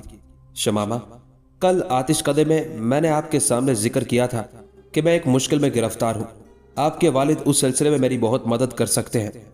मुझे अच्छा तो नहीं लगता, लेकिन अब चूंकि हम अच्छे दोस्त बन चुके हैं, मैं चाहता हूं कि आप मोहतरम बुजुर्ग सोसक से इस सिलसिले में बात करें या जैसा आप मुनासिब समझें। न जाने क्यों यह बात करते हुए मुझे अपने आप से निदामत सी महसूस हो रही है। शमामा समझ रही थी कि लाइतस को निदामत क्यों हो रही है। वो गुज़िश्ता शब अपने बाप और लाइतस के दरमियान होने वाली सब बातें सुन चुकी थी। वो जानती थी कि नौजवान लाइतस उसके साथ शादी से इनकार या इकरार करते हुए कोई फैसला न कर पा रहा था, क्योंकि वो तब से अब तक बिल्कुल खामोश था। हालांकि शमामा पूरी शिद्दत के साथ ये चाहती थी कि जैसे भी हो उसे गूंगे मादू से छुटकारा मिल सके। लाइतस तो आसमानों से आया हुआ नूरानी शहजादा महसूस हुआ, जबकि बदबूदार मादू से बचने के लिए तो वो किसी भी दूसरे मर्द को तस्लीम करने को तैयार थी। जो ही लाइतस ने यह बात छेड़ी, शमामा का दिल जोर जोर से धक धक करने लगा और अब तक उसकी तमाम तर गुफ्तगू में नजर आने वाली बुर्दबारी यकलख्त काफूर हो गई। वो न जाने क्या सोचकर सर झुका के बैठ गई और अपने सामने जमीन पर पड़े जामन के खुश्क पत्तों को मुट्ठी में पकड़ पकड़ कर मरोड़ने लगी। उसने लाइतस की बात का कोई जवाब न दिया और यूं ही सर झुकाए बैठी, चेहरे पर कर बंगेज तासुरात लिए न जाने क्या सोच रही थी। लाइतस को इस बात का शक तो आज सुबह ही पड़ गया था कि शमामा हकीकत हाल से आगाह है।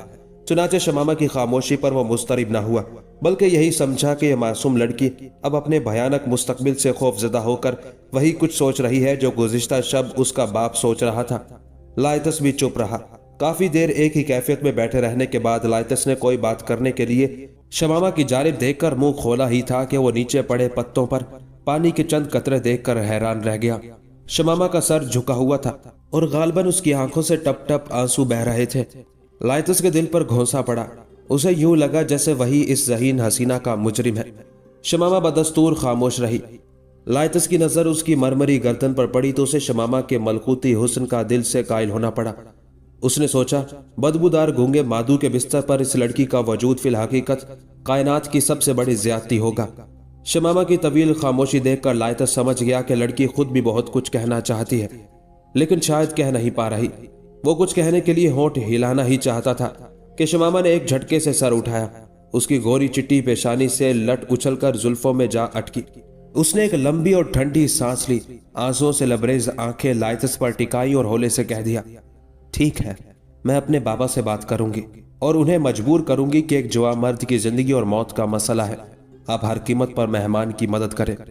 शमामा का अंदाज और लहजा ऐसा था कि लाइतस को अपना आप बहुत छोटा दिखाई देने लगा। उसे जिंदगी में पहली मर्तबा ऐसा महसूस हुआ जैसे उसने शमामा से बात करके खुद गरज इंसान होने का सबूत दिया हो। एक जवां मर्द जिसके लिए मरना या जीना फिल हकीकत कोई मानी ना रखते थे, एक शबनम से धुली हुई मोतिये की कली को अपनी जान बचाने की गरज से मौत के हवाले कर रहा था। लाइतस ने दिल में कहा, यह कहां की जवां मर्दी है, और फिर यकायक ना जाने उसे क्या सूझी कि वो उठकर खड़ा हो गया। शमामा चलिए, अब हमें वापस चलना चाहिए। शमामा हैरत से लाइतस को देखा और उठकर खड़ी हो गई। खूबरू मेहमान किसी बात पर खफा होकर यूं फुर्ती से उठ खड़ा हुआ था। यही सोचकर शमामा दिल में घबराई, लेकिन अभी उसका गला रूंधा हुआ ही था और वो कोई बात करके अपनी कमजोरी जाहिर न करना चाहती थी। चुनाचे वो खामोशी से लाइतस के साथ चल दी। दोपहर तक लाइतस और शमामा घर लौट आए। सहन के बरामदे में बिछी बांस की चारपाई पर बूढ़ा सोसक लेटा न जाने क्या सोच रहा था। एक तरफ बंदी बकरियों के पास गूंगा माधु अपने काम में मसरूफ था। लाइतस और शमामा जो ही घर के दरवाजे में दाखिल हुए, लाइतस ने यकायक एक अजीब हरकत की। उसने अपने दाएं पहलू में चलती हुई शमामा का नाजुक हाथ बड़ी मजबूती से अपने हाथ में थाम लिया और एक अजीब अज़्म के साथ कदम बढ़ाते हुए बरामदे की जानी बढ़ा, जहां अब बूढ़ा सोसक उठकर चारपाई पर बैठा आलम इस्तेजाब में गर्क फटी फटी आंखों से लाइतस को देख रहा था। लाइतस शमामा का हाथ थामे सोसक के सामने आया और बगैर किसी तमहीद के बूढ़े सोसक की आंखों में आंखें डालते हुए कहा, मोहतरम बुजुर्ग, अगर आपकी इजाजत हो तो मैं आपकी बेटी के साथ शादी करना चाहता हूँ। ठीक उसी वक्त किसी चीज के गिरने की आवाज आई। ये गालबन बकरियों को पानी पिलाने का वो बर्तन जो माधु के हाथों से अचानक छूटकर जमीन पर गिरा। सबने चौंक कर माधु की जानिब देखा, लेकिन माधु नीचे जमीन पर बैठा न जाने क्यों टूटे हुए बर्तन के टुकड़े जमा करने में मसरूफ था। माधु के हाथ से बर्तन टूटने के वाक़े ने सोसक और उसकी बेटी पर कोई असर न डाला, क्योंकि वो तो पहले ही लाइतस के मुंह से निकले हुए धमाके के असर में थे। बूढ़ा सोसक खुशी से कप कपाने लगा, जबकि शमामा का चेहरा शर्म से गुलनार हो गया। उसने तेजी से जमीन में नजरें गाड़ दी। सफेद रेश सोसक यकलख्त अपनी चारपाई से उठा और लाइतस के साथ बगलगीर हो गया। अगले लम्हे वो बार बार लाइतस का माथा चूम चूम कर एक ही बात दोहरा रहा था, बेटा तुमने मुझे खरीद लिया, तुमने मोबिद आजम को खरीद लिया, अब मैं आराम से मर सकूंगा। सच्ची बात तो यह है कि मुझे कई साल पहले ही पता चल गया था कि मैं ही मरकद खुरूज का आखिरी मोबिद और निगरान हूँ। बेटा तुमने मुझे खरीद लिया। लाइतस अपने दिल में एक अनजानी सी खुशी महसूस कर रहा था, एक ऐसी खुशी जो कोई बड़ा काम करने से हासिल होती है। उसी लम्हे शमामा न जाने क्यों तेज तेज कदमों से चलती हुई घर के कमरे की तरफ निकल गई। बूढ़े सोसक के दोनों हाथ अभी तक लाइतस के कंधों पर धरे थे। सोसक ने एक अज़्म समीम के साथ लाइतस से मुखातिब होकर कहा, तुम अगर मेरी बेटी से शादी का इकरार ना भी करते तब भी मैंने तुम्हारे साथ तख्ते जमशेद के तहखाने में दाखिल होने का फैसला कर लिया था। बेटा यकीन जानो, तुम्हारे सामने बेटी की शादी की शर्त रखकर मैं अपने दिल में निदामत महसूस करने लगा था, और फिर मैं इसलिए भी तख्ते जमशेद के तहखाने में जाना चाहता हूँ कि मैं अपने पुरखों की निशानियां और इमानतें वहां रखकर अपने हाथ से लिखी हुई ये तहरीर भी वहां छोड़ दूं कि मैं मरकद कुरूज का सिलसिला अपनी नस्ल में आगे नहीं बढ़ा सका। लिहाजा आहूरा मज़दा से दरख्वास्त है कि मुझे माफ कर दे। तुम खुद ही बताओ मैं क्या कर सकता हूँ। माधु बेशक मूक कौम से है, लेकिन मेरी बेटी उसके साथ शादी करने पर मर जाने को तरजीह देती है। अगर मेरी इकलौती बेटी भी खुदकुशी कर ले तो मैं क्या करूंगा। तुमने मेरा दिल जीत लिया। आहूरा मज़दा तुम्हें ऊंचे रुतबे अता करे। बूढ़ा सोसक बाकायदा रो रहा था। लाइतस बदस्तूर खामोश खड़ा रहा। वो जानबूझकर जज्बात के तूफान में गर्क बूढ़े सोसक को पूरा गुबार निकालने का मौका देना चाहता था। काफी देर तक जब सोसक आंसू बहा चुका, फिर एक नए अज़्म के साथ बोला, हमें चांदनी रात में वहां जाना होगा। मैंने अपने पुरखों से सुना है कि तारीख रातों में वहां जाना मुनासिब नहीं। दरअसल तहखाने का दरवाजा बहुत मुश्किल जगह पर है। मैं कभी अंदर दाखिल नहीं हुआ, बल्कि सदियों से कोई भी कभी वहां दाखिल नहीं हुआ। लेकिन मैं हैरान हूं कि हम वहां जाकर तुम्हारा मतलूबा मनका कैसे तलाश करेंगे, जबकि हमें यह भी अच्छी तरह मालूम नहीं कि वह मनका तख्ते जमशेद के तहखाने में है या पारस के खंडरात में कहीं और। लेकिन लाइतस ने पूरी यकीन लहजे में बात की, मेरा दिल कहता है कि मनका तहखाने में ही है। आपने अपने ख्वाब में अचानक छा जाने वाली जो तारीख रात देखी, वो गालबन वही सूरज ग्रहण है जिसका जिक्र हमारे उपनिषदों में है। और आपने ये देखा कि आप मशल को तख्ते जमशेद पर नस्ब करते हैं। इसी बात को मैंने गैबी इशारा समझा। अलबत्ता जहां तक तहखाने में मनका ढूंढने का ताल्लुक है तो एक मुबहम सा सुराग है मेरे पास, लेकिन आपके सामने बयान करते हुए झिझकता हूं कि कहीं आप उसे मेरी तोहम परस्ती पर महमूल ना करें। सोसक ने चौंकते हुए लाइतस को देखा और उसे अपने साथ चारपाई पर बैठने के लिए कहा और फिर बड़ी शफकत से पूछा, नहीं नहीं, मेरी नजर में तुम एक नूरानी फरिश्ते हो। तुम तोहम परस्त कैसे हो सकते हो? मुझे बताओ ऐसा कौन सा सुराग है तुम्हारे पास? अब लाइतस ने किसी कदर झिझकते हुए कहा, जिस खस्ता हाल दीवाने की बाबत मैंने आपको अपनी कहानी में बताया था, वो जो मुझे सारी रात ईरान का हमासा मली सुनाता रहा, सुबह होते ही यकलख्त आपे से बाहर हो गया। दरअसल उसी वक्त मैंने उससे मनके की बाबत दरियाफ्त किया था। वो इस कदर मुश्ताइल हुआ कि मुझे पत्थर मारने लगा, और साथ के साथ वो बार बार एक ही बात दोहरा रहा था कि मैं तुम्हें मुकद्दस मूर्ति नहीं तोड़ने दूंगा। अब मेरे जहन में आता है कि तहखाने में कहीं ऐसी मुकद्दस मूर्ति शायद मौजूद हो जिसके जिस्म में या फिर आंख की जगह मेरा मतलूबा मुकद्दस जमरुद का मनका जड़ा हो। ये मेरी खाम ख्याली भी हो सकती है, लेकिन कभी कभी मैं सोचता हूँ कि शायद ये सुराग ही हो। सोसक लाइतस की बात सुनकर गहरी सोच में गुम हो गया। उसके चेहरे पर सोच की एक मुर्ताइश लहर आ रुकी थी। मुकद्दस मूर्ति? उसने जेर लब बड़बड़ाते हुए कहा, तहखाने में मुकद्दस मूर्ति? तुम शायद नहीं जानते कि जरतश्तियों में मुजस्मों और मूर्तियों की पूजा नहीं की जाती। जरतश्ती सिर्फ और सिर्फ आतिश परस्ती ही किया करते थे। अलबत्ता हका मंशी बादशाहों, बाज शहजादियों की मूर्तियां महज यादगार के तौर पर बनाई जाती थी। उन्हें एक लिहाज से मुकद्दस भी समझा जाता था, लेकिन ऐसा मुकद्दस नहीं कि जिसकी परस्तिश की जाए। तुम्हारी बात में वो दीवाना जिस मूर्ति का जिक्र कर रहा है वो मुझे कोई ऐसी मूर्ति लगती है जो शायद आतिश परस्तों की बनाई हुई ना हो। میں نے سنا ہے تخت جمشید کے تہ خانوں میں غیر زرتشتی مذاہب کی بے شمار مورتیاں رکھی ہیں، شاید وہ انہی میں سے کوئی ہو۔ سوسک کی بات سن کر لائتس کے ماتھے پر بل پڑ گئے۔ غیر زرتشتی مذاہب کی مورتیوں کا تخت جمشید کے ساتھ کیا تعلق؟ سوسک نے کسی استاد کی طرح لائتس کو سمجھاتے ہوئے کہا، قدیم زمانے میں جب کوئی بادشاہ کسی کے ملک پر حملہ کرتا تھا اور اس ملک کو فتح کرتا تھا تو اس قوم کے بتوں کو بھی مال غنیمت کے طور پر اٹھا لاتا تھا۔ مثلا سائرس اور داریوش نے الگ الگ زبانوں میں عظیم بابل کو تذکیر کیا، اور وہ جب وہاں سے لوٹا تو بابل کے بہت سے قیمتی مجسمے اور بت اٹھا کر ایران لے آئے۔ اسی طرح جب داریوش ملک ہند کے صوبہ پنجاب اور سندھ پر حملہ ور ہوا تو وہاں کی مورتیاں بھی واپسی پر اپنے ساتھ اٹھا لایا۔ یہ دراصل بت پرست مذاہب کو بتانا چاہتے تھے کہ بے شمار خداؤں کی پرستش کے مقابلے میں ایک آہورا مزدا کی عبادت سے ہی نجات ممکن ہے۔ یہی وجہ ہے کہ تخت جمشید کے تہ خانوں میں دوسرے مذاہب کی مورتیاں گویا ایک طویل قید میں پڑی ہیں۔ ہو سکتا ہے وہ مقدس مورتی جس کا تم ذکر کر رہے ہو کسی بدھ بھکشو نے بنائی ہو اور اس میں مالا کا 17واں منکا محفوظ کر لیا ہو۔ مجھے یقین ہے تہ خانے میں گوتم بدھ کی مورتیاں بھی ہوں گی۔ سوسک کی آواز سن کر لائتس کے دل میں مسرت کے شرارے پھوٹنے لگے۔ اب اس کا دل کہتا تھا کہ وہ بالآخر دھیرے دھیرے اپنی منزل کے قریب آ پہنچا ہے۔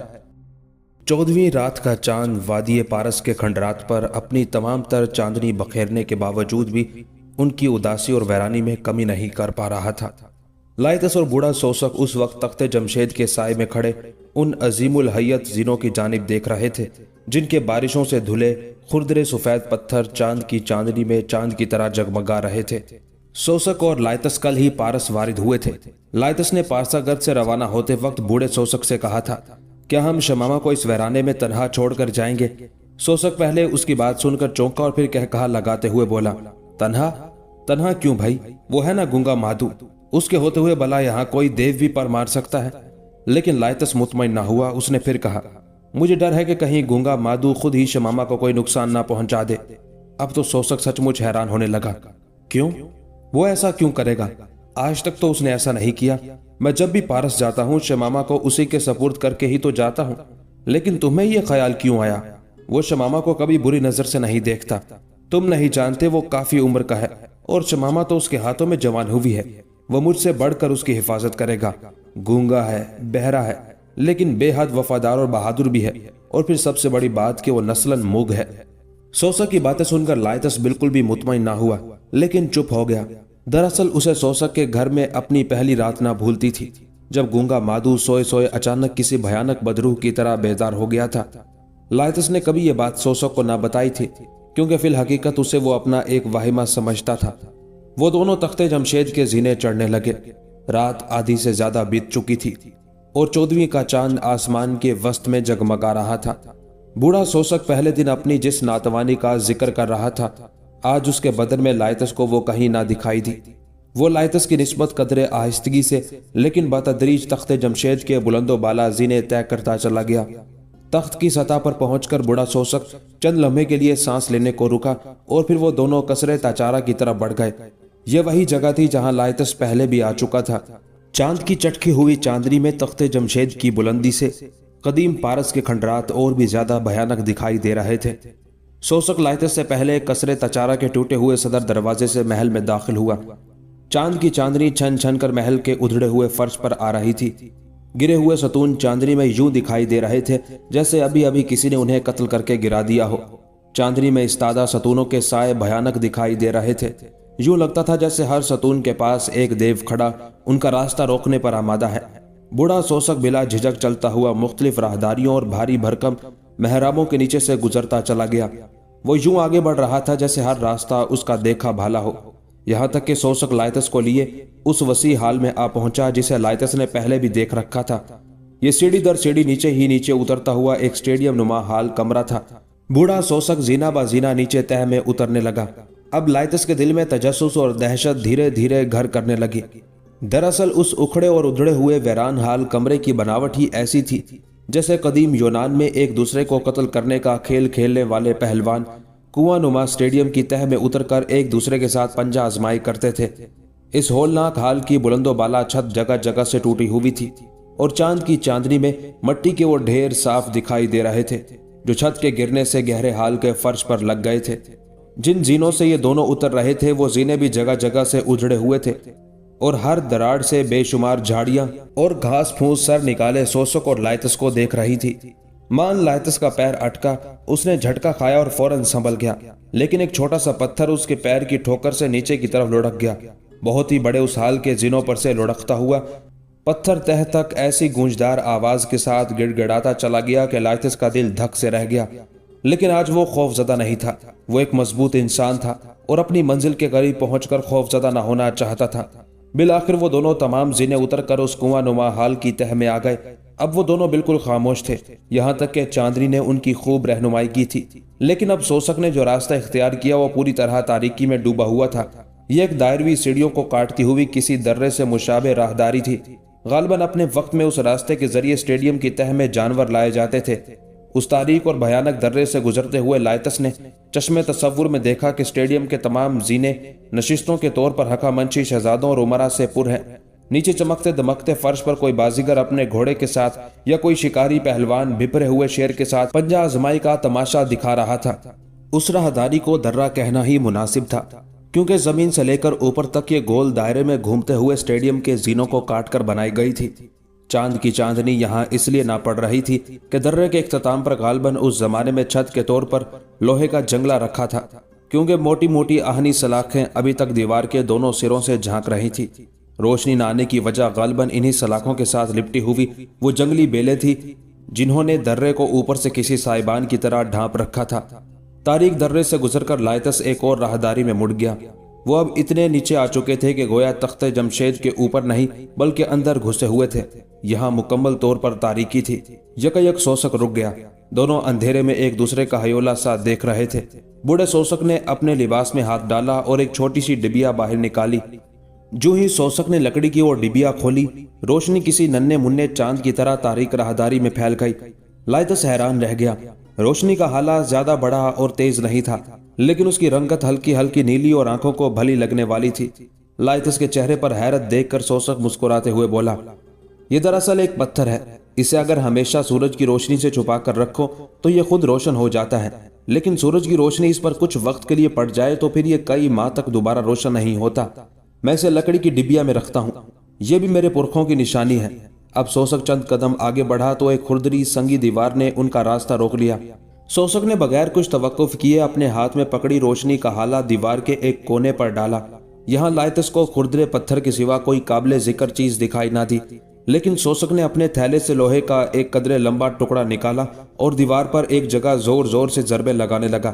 لائتس حیران تھا کہ جس جگہ سوسک ہتھوڑے کی طرح ضربے لگا رہا تھا وہاں سے پتھر بھربھرا ہو کر تیزی سے ٹوٹتا چلا جا رہا تھا۔ یہ ایک عجیب بات تھی، کوئی پتھر اتنی تیزی سے بھربھرا ہو کر نہیں ٹوٹتا تھا۔ لائتس کی حیرت کو محسوس کر کے سوسک نے از خود بتایا، یہ پتھر نہیں ہے، چونے کی مٹی ہے۔ میں جب یہاں آتا ہوں اس کو یہاں کھرچ کر نکال دیتا ہوں اور جب جانے لگتا ہوں تو تازہ مسالہ لگا کر اسے بند کر دیتا ہوں۔ چند ہی دنوں میں اس کی رنگت دوسری دیوار جیسی ہو جاتی ہے۔ جب مجھے تسلی ہو جاتی ہے کہ اس رخنے کی رنگت دوسری دیوار جیسی ہو گئی تو میرا کام مکمل ہو جاتا ہے اور میں یہاں سے واپس چل دیتا ہوں۔ بس اتنے ہی دن پارس میں قیام کرتا ہوں۔ کچھ ہی دیر میں چونے کی مٹی بھر کر گر گئی اور وہاں ایک رخنا دکھائی دینے لگا۔ اب لائتس کو اس رخنے میں کسی چمکدار دھات کا ایک مضبوط کڑا نظر آ رہا تھا۔ سوسک نے اس گول کڑے میں اپنا پنجہ ڈالا اور پوری قوت سے کڑے کو باہر کی طرف کھینچا۔ ایک چمکیلی زنجیر کڑے کے ساتھ باہر کھینچتی چلی آئی۔ لائتس اس کڑے اور زنجیر کی رنگت پر حیران تھا کہ سوسک پھر بولا، یہ بنائی تو لوہے سے گئی ہے، لیکن حقہ منشی عہد کے آہن گروں نے لوہے کے ساتھ نہ جانے کیا چیز ملائی کہ اب یہ زنجیر زنگ آلود نہیں ہوتی۔ زنجیر کھینچنے کی دیر تھی کہ گڑگڑاہٹ کی آواز سنائی دینے لگی اور پھر اگلے لمحے ایک چھوٹا سا چکور پتھر اپنی جگہ سے پیچھے ہٹ گیا اور دیوار میں اتنا خلا پیدا ہو گیا جس میں ایک آدمی لیٹ کر بامشکل داخل ہو سکتا تھا، لیکن پتھر جو پیچھے ہٹا تھا پیدا ہو جانے والی سرنگ کے راستے سے نہیں ہٹا تھا۔ یہی سوچ کر لائتس حیران ہوا کہ آخر یہ کوئی راستہ ہے تو وہ آگے کیسے جائیں گے، لیکن سوسک بڑا بے دھڑک اوندے منہ لیٹ کر اس میں داخل ہو گیا۔ اگلے لمحے سوسک سرنگ میں سیدھا جانے کی بجائے غالباً بائیں جانب کسی نہ نظر آنے والے سوراخ میں گم ہو گیا۔ لائتس نے بھی اس کی پیروی کی۔ جو ہی لائتس اس چھوٹے سے خلا میں لیٹ کر داخل ہونے کے بعد بائیں طرف موجود مڑتے ہوئے سوراخ میں داخل ہوا تو یہ دیکھ کر حیران رہ گیا کہ وہ سوراخ کوئی سرنگ نہیں بلکہ ایک بڑے کمرے میں کسی گول نل کی طرح کھلتا تھا۔ سوسک اور لائتس کمرے میں داخل ہو گئے۔ कमरे में दाखिल होते ही सोसक ने अंदरूनी जानिब नस्ब इसी तरह की एक जंजीर खींची और गड़गड़ाहट की आवाज के साथ उनके पीछे पत्थर अपनी जगह पर जा पहुंचा। अब गोया वो दीवार पहले की तरह बराबर हो चुकी थी। जिस कमरे में वो दोनों खड़े थे वो कमरा भी बेहद खस्ता हाल था। मकड़ी के इतने बड़े बड़े जाले कमरे में फैले हुए थे कि सोसक उन्हें हाथों की मदद से हटाता आगे बढ़ते हुए ये कहने लगा, देख लो, 1 साल में मकड़ी पूरे कमरे में जाले बुन देती है। हालांकि मैं हर मर्तबा जब यहाँ आता हूँ तो वापस निकलने से पहले इस कमरे को साफ कर देता हूँ। अगर मैं ऐसा ना करूँ तो इन जालों में से गुजरना नामुमकिन हो जाए। जूं जूं हाथों से जाले हटाते गए जालों की दीवार में खुद ब खुद एक राहदारी पैदा होती गई। सोसक कमरे में से निकला तो अब वो एक तंग सी राहदारी में था, लेकिन यहाँ भी मकड़ी के जालों की कसरत थी। बहरहाल चलते चलते वो राहदारी के इख्तिताम पर आ गया। यहाँ पहुंचकर लायतस को लगा कि रास्ता बंद है और पथरीली दीवार उनका रास्ता रोके खड़ी है। लेकिन सोसक ने दीवार के कोने से मकड़ी के जाले हटाए तो लायतस को लोहे का एक कुंडा दिखाई दिया। उस कुंडे को सोसक ने पहले मखसूस अंदाज में चंद झटके दिए और फिर जूं ही एक तरफ घुमाया तो सामने की दीवार बहुत मामूली सी सरसराहट पैदा करती हुई बहुत ही आहिस्ता रफ्तार से एक तरफ सरकने लगी। लेकिन दीवार के सरकते ही लायतस की आंखें चौंधिया गईं। उसके सामने एक जगमगाता हुआ दरवाजा था जो दीवार के बिल्कुल अकब में गोया छुपा दिया गया था। दरवाजे पर लगी धात की पतरियां तो शायद उसी लोहे से बनी थी जो लायतस ने बाहर जंजीर में देखा था, लेकिन दरवाजे पर जड़े छोटे छोटे जवाहिरात पूरी आबोताब के साथ चमक रहे थे। दरवाजे पर पीतल का एक बड़ा ताला लगा था जिसे एक कपड़े की मदद से महफूज रखने के लिए बांध दिया गया था। सोसक ने उस ताले से कपड़ा हटाया और सीधा होकर खड़ा हो गया। लायतस, ये है वो दरवाजा जिसे मैंने कभी नहीं खोला। इसके अंदर कौन सी दुनिया आबाद है कोई नहीं जानता। जो जानते थे वो सब मर गए। अब अगर तुम चाहो तो अपनी चुनौती पूरी करने के लिए इस ताले को खोलकर अंदर दाखिल हो जाओ, लेकिन मैं तुमसे एक बहुत जरूरी बात करना चाहूंगा। मैंने तुमसे कुछ नहीं छुपाया और मैं तुम्हें यहाँ तक ले आया। मैं तुम्हें सिर्फ ये बताना चाहता था कि मेरे दिल में तुम्हें धोखा देने का ख्याल नहीं, लेकिन यहाँ से आगे जाने के लिए मेरा मशवरा ये है कि हमें यहाँ से आगे नहीं जाना चाहिए। सदियों से कोई इस दरवाजे के अंदर दाखिल नहीं हुआ। अंदर अजनबी मज़ाहिब के खुदाओं को कैद करके रखा गया है। मिस्र और बाबुल की देवी देवताओं के मुजस्मे और हिंदुस्तान के असनामे कसीर इस तहखाने में सदियों से कैद हैं। न जाने कौन कौन सी अरवाह खबीसा इस तहखाने के अंदर रहती होंगी। मैंने यही सुना है कि इस तहखाने में दाखिल होने वाला अगर बचकर निकल आए तो समझो कि वो इंसान नहीं कोई अवतार है। लेकिन तुम फिर भी बजिद हो तो मैं तुम्हें अकेला अंदर नहीं जाने दूंगा। मैं तुम्हारे साथ अंदर जाऊंगा ताकि जो कुछ पेश आए हम दोनों के साथ पेश आए। लायतस ने सोसक की बात सुनकर कहा, अगर ऐसी बात है कि ये तहखाना अरवाह खबीसा का मस्कन हो सकता है तो मैं आपसे दरख्वास्त करूंगा कि आप मेरे साथ अंदर ना आए। मैंने तो मौत की चुनौती पहले ही कबूल कर रखी है और अब तो पहली बार मुझे यूं लग रहा है कि मैं सचमुच अपनी चुनौती पूरी कर लूंगा। लायतस की बात सुनकर बूढ़े सोसक ने कपकपाती हुई आवाज में कहा, नहीं, मैं हर कीमत पर तुम्हारे साथ जाऊंगा। शायद मेरी तपस्या और नस्ली तकद्दुस जमशेद के इस तहखाने में तुम्हारे काम आए। ये कहते ही सोसक ने चाबी निकाली और पीतल के बड़े से ताले में डाल दी। वो चंद लम्हे लोहे की ये मोटी चाबी दाएं रुख घुमाता रहा। अगले ही लम्हे खटाक की आवाज के साथ तहखाने का दरवाजा खुल गया। लायतस दिल में बड़े अजीब से जज्बात महसूस कर रहा था। वो एक ऐसे दरवाजे का पट धकेलने जा रहा था जिसे न जाने कितनी सदियों से खोला नहीं गया था। लायतस के दिल में अजीब तरह की तजस्सुस आमेज कैफियत थी। उसने दरवाजे के पट को धकेला, लेकिन उसे लगा सदियों से बंद ये दरवाजा मामूली दबाव से नहीं खुलेगा। चुनाचे लायतस ने पूरी कुव्वत से अपने दोनों हथेलियां दरवाजे के पट पर रखते हुए एक जोरदार झटका दिया और दरवाजा जैसे गहरी नींद से बेदार हो गया। चिरचिराहट की जोरदार आवाज के साथ दरवाजे का एक पट खुल गया। तब लायतस ने उसी तरह दूसरे पट को भी खोल दिया। सामने एक अजीब दुनिया थी। दरवाजा खुलते ही सबसे पहली नजर लायतस और सोसक की जिस चीज पर पड़ी वो एक भयानक और बदहैबत मुजस्मा था। शायद किसी कहर की देवी का मुजस्मा जिस पर चारों तरफ से मकड़ी का जाला बुना हुआ था, लेकिन उस देवी की आंखें सुर्ख अंगारों की तरह रोशन दरवाजे में दाखिल होने वाले लायतस और सोसक को घूर रही थी। ये मुजस्मा दरवाजे से चंद कदम के फासले पर ही कमरे के ऐन वस्त में नस्ब था। लायतस और सोसक ठिठक कर रुक गए। उन्हें यूं लगा जैसे मुजस्मा उन्हीं को घूर रहा हो। रोशनी का हाला दूर तक ना जा सकता था। चुनाचे मुजस्मे के अकब में तारीकी ही तारीकी दिखाई दे रही थी। अलबत्ता छत से लेकर फर्श तक मकड़ी के जालों की मुख्तलिफ ताने किसी महीन पर्दे की तरह कमरे की अशिया को अपने पीछे छुपाए हुए थी। लायतस और सोसक आगे बढ़े। ये एक लंबा मुस्ततील कमरा था जिसकी दोनों दीवारों के साथ मफ्तूहा ममालिक के खुदाओं की कतारें मुद्दतों से अपने इबादत करने वालों की राह देख रही थी। ये मट्टी, पत्थर और पीतल के बुतों की कतारें थी। جن کے پیروں میں حقامنشی فاتحین کے احکامات سے بھاری زنجیریں ڈال کر انہیں گویا سچ مچ کا قیدی بنا لیا گیا تھا۔ لائتس کے ذہن میں ان بتوں کو دیکھ کر عجیب و غریب خیال پیدا ہونے لگے۔ یہ مختلف مفتوحہ ممالک کے شکست خوردہ اصنام تھے۔ اس حال میں لائتس کو اپنے مطلب کی کوئی چیز دکھائی نہ دی اور وہ آگے بڑھ گئے۔ حال کمرے کا اختتام ایک چھوٹی سی راہداری پر ہو رہا تھا۔ راہداری کی چھت بے حد بلند تھی، جس کی وجہ سے یہ راہداری بھی ایک درہ ہی معلوم ہوتی تھی۔ نیلی روشنی کے حالے میں بوسیدہ دیواروں پر بنے حقامنشی نقش و نگار کو دیکھتے ہوئے اور مکڑی کے جالوں کو ہٹاتے ہوئے لائتس اور سوسک پھونک پھونک کر قدم اٹھاتے آگے بڑھ رہے تھے۔ راہداری ختم ہو گئی تو اسی طرح کا ایک زرعی دروازہ ان کا منتظر تھا۔ سوسک نے ہاتھ بڑھا کر دروازے کا پٹ ہٹایا تو یکلخت ایک قدم پیچھے ہٹ گیا۔ اسے یوں لگا جیسے اندرونی کمرے میں کوئی شخص چل پھر رہا ہو۔ لائتس نے حیرت سے سوسک کی جانب دیکھا۔ سوسک نے ہونٹ پر انگلی رکھ کر شی کی آواز نکالی اور سرگوشی میں کہا، مجھے لگا اندر کوئی ہے، بہتر ہے کہ ہم یہیں سے لوٹ جائیں۔ لیکن لائتس یہاں تک آ کر واپس جانے والا نہیں تھا۔ اس نے بے دھڑک کمرے کا دروازہ کھولا اور اندر گھس گیا۔ یہ ایک بہت بلند و بالا، وسیع و عریض اور بالکل گول حال کمرہ تھا، جس کی چھت اتنی اونچی تھی کہ گویا پورے تخت جمشید کے نیچے یہ حال بنا دیا گیا تھا۔ حال کے بیچوں بیچ لائتس کو ایک بہت بلند قامت سفید پتھر کا بنا بت دکھائی دیا، جس کا نچلا دھڑ انسان کا تھا جبکہ اوپری دھڑ کسی مافوق الفطرت مخلوق کی شکل پر بنایا گیا تھا۔ بت کے کئی ہاتھ چاروں طرف پھیلے ہوئے تھے اور یوں لگتا تھا جیسے وہ اپنے نزدیک آنے والے کو پکڑ لینا چاہتے ہوں۔ گول حال کمرے کی دیوار کے ساتھ ساتھ دائروی صورت میں ان گنت مجسمے رکھے تھے۔ یہ سب کبھی ان قوموں کے خدا تھے جو کسی زمانے میں اپنے آپ کو اس دھرتی کی سب سے طاقتور مخلوق شمار کرتی تھی۔ ہر بت دیکھنے میں انتہائی عجیب الخلقت اور بوسیدہ تھا۔ یک لائتس کی نظر ایک انسانی قد کے برابر پتھریلے مجسمے پر پڑی اور اسے یوں لگا جیسے کسی نے اس کے پیروں تلے سے زمین کھینچ لی ہو۔ یہ مجسمہ سیاہ بوسیدہ دیوار کے ساتھ کھڑا ایک لحاظ سے دیوار کا ہی حصہ محسوس ہو رہا تھا، کیونکہ مجسمہ سیاہ پتھر سے بنایا گیا تھا۔ لیکن جس بات کی وجہ سے لائتس دہل کر رہ گیا وہ یہ تھی کہ یہ مجسمہ ہو بہو سوسک کے خطرناک گونگے خادم مہدو کی شکل کا تھا، بلکہ ایسا لگتا تھا جیسے مہدو جان بوجھ کر بت بنا ان کے سامنے کھڑا ہو۔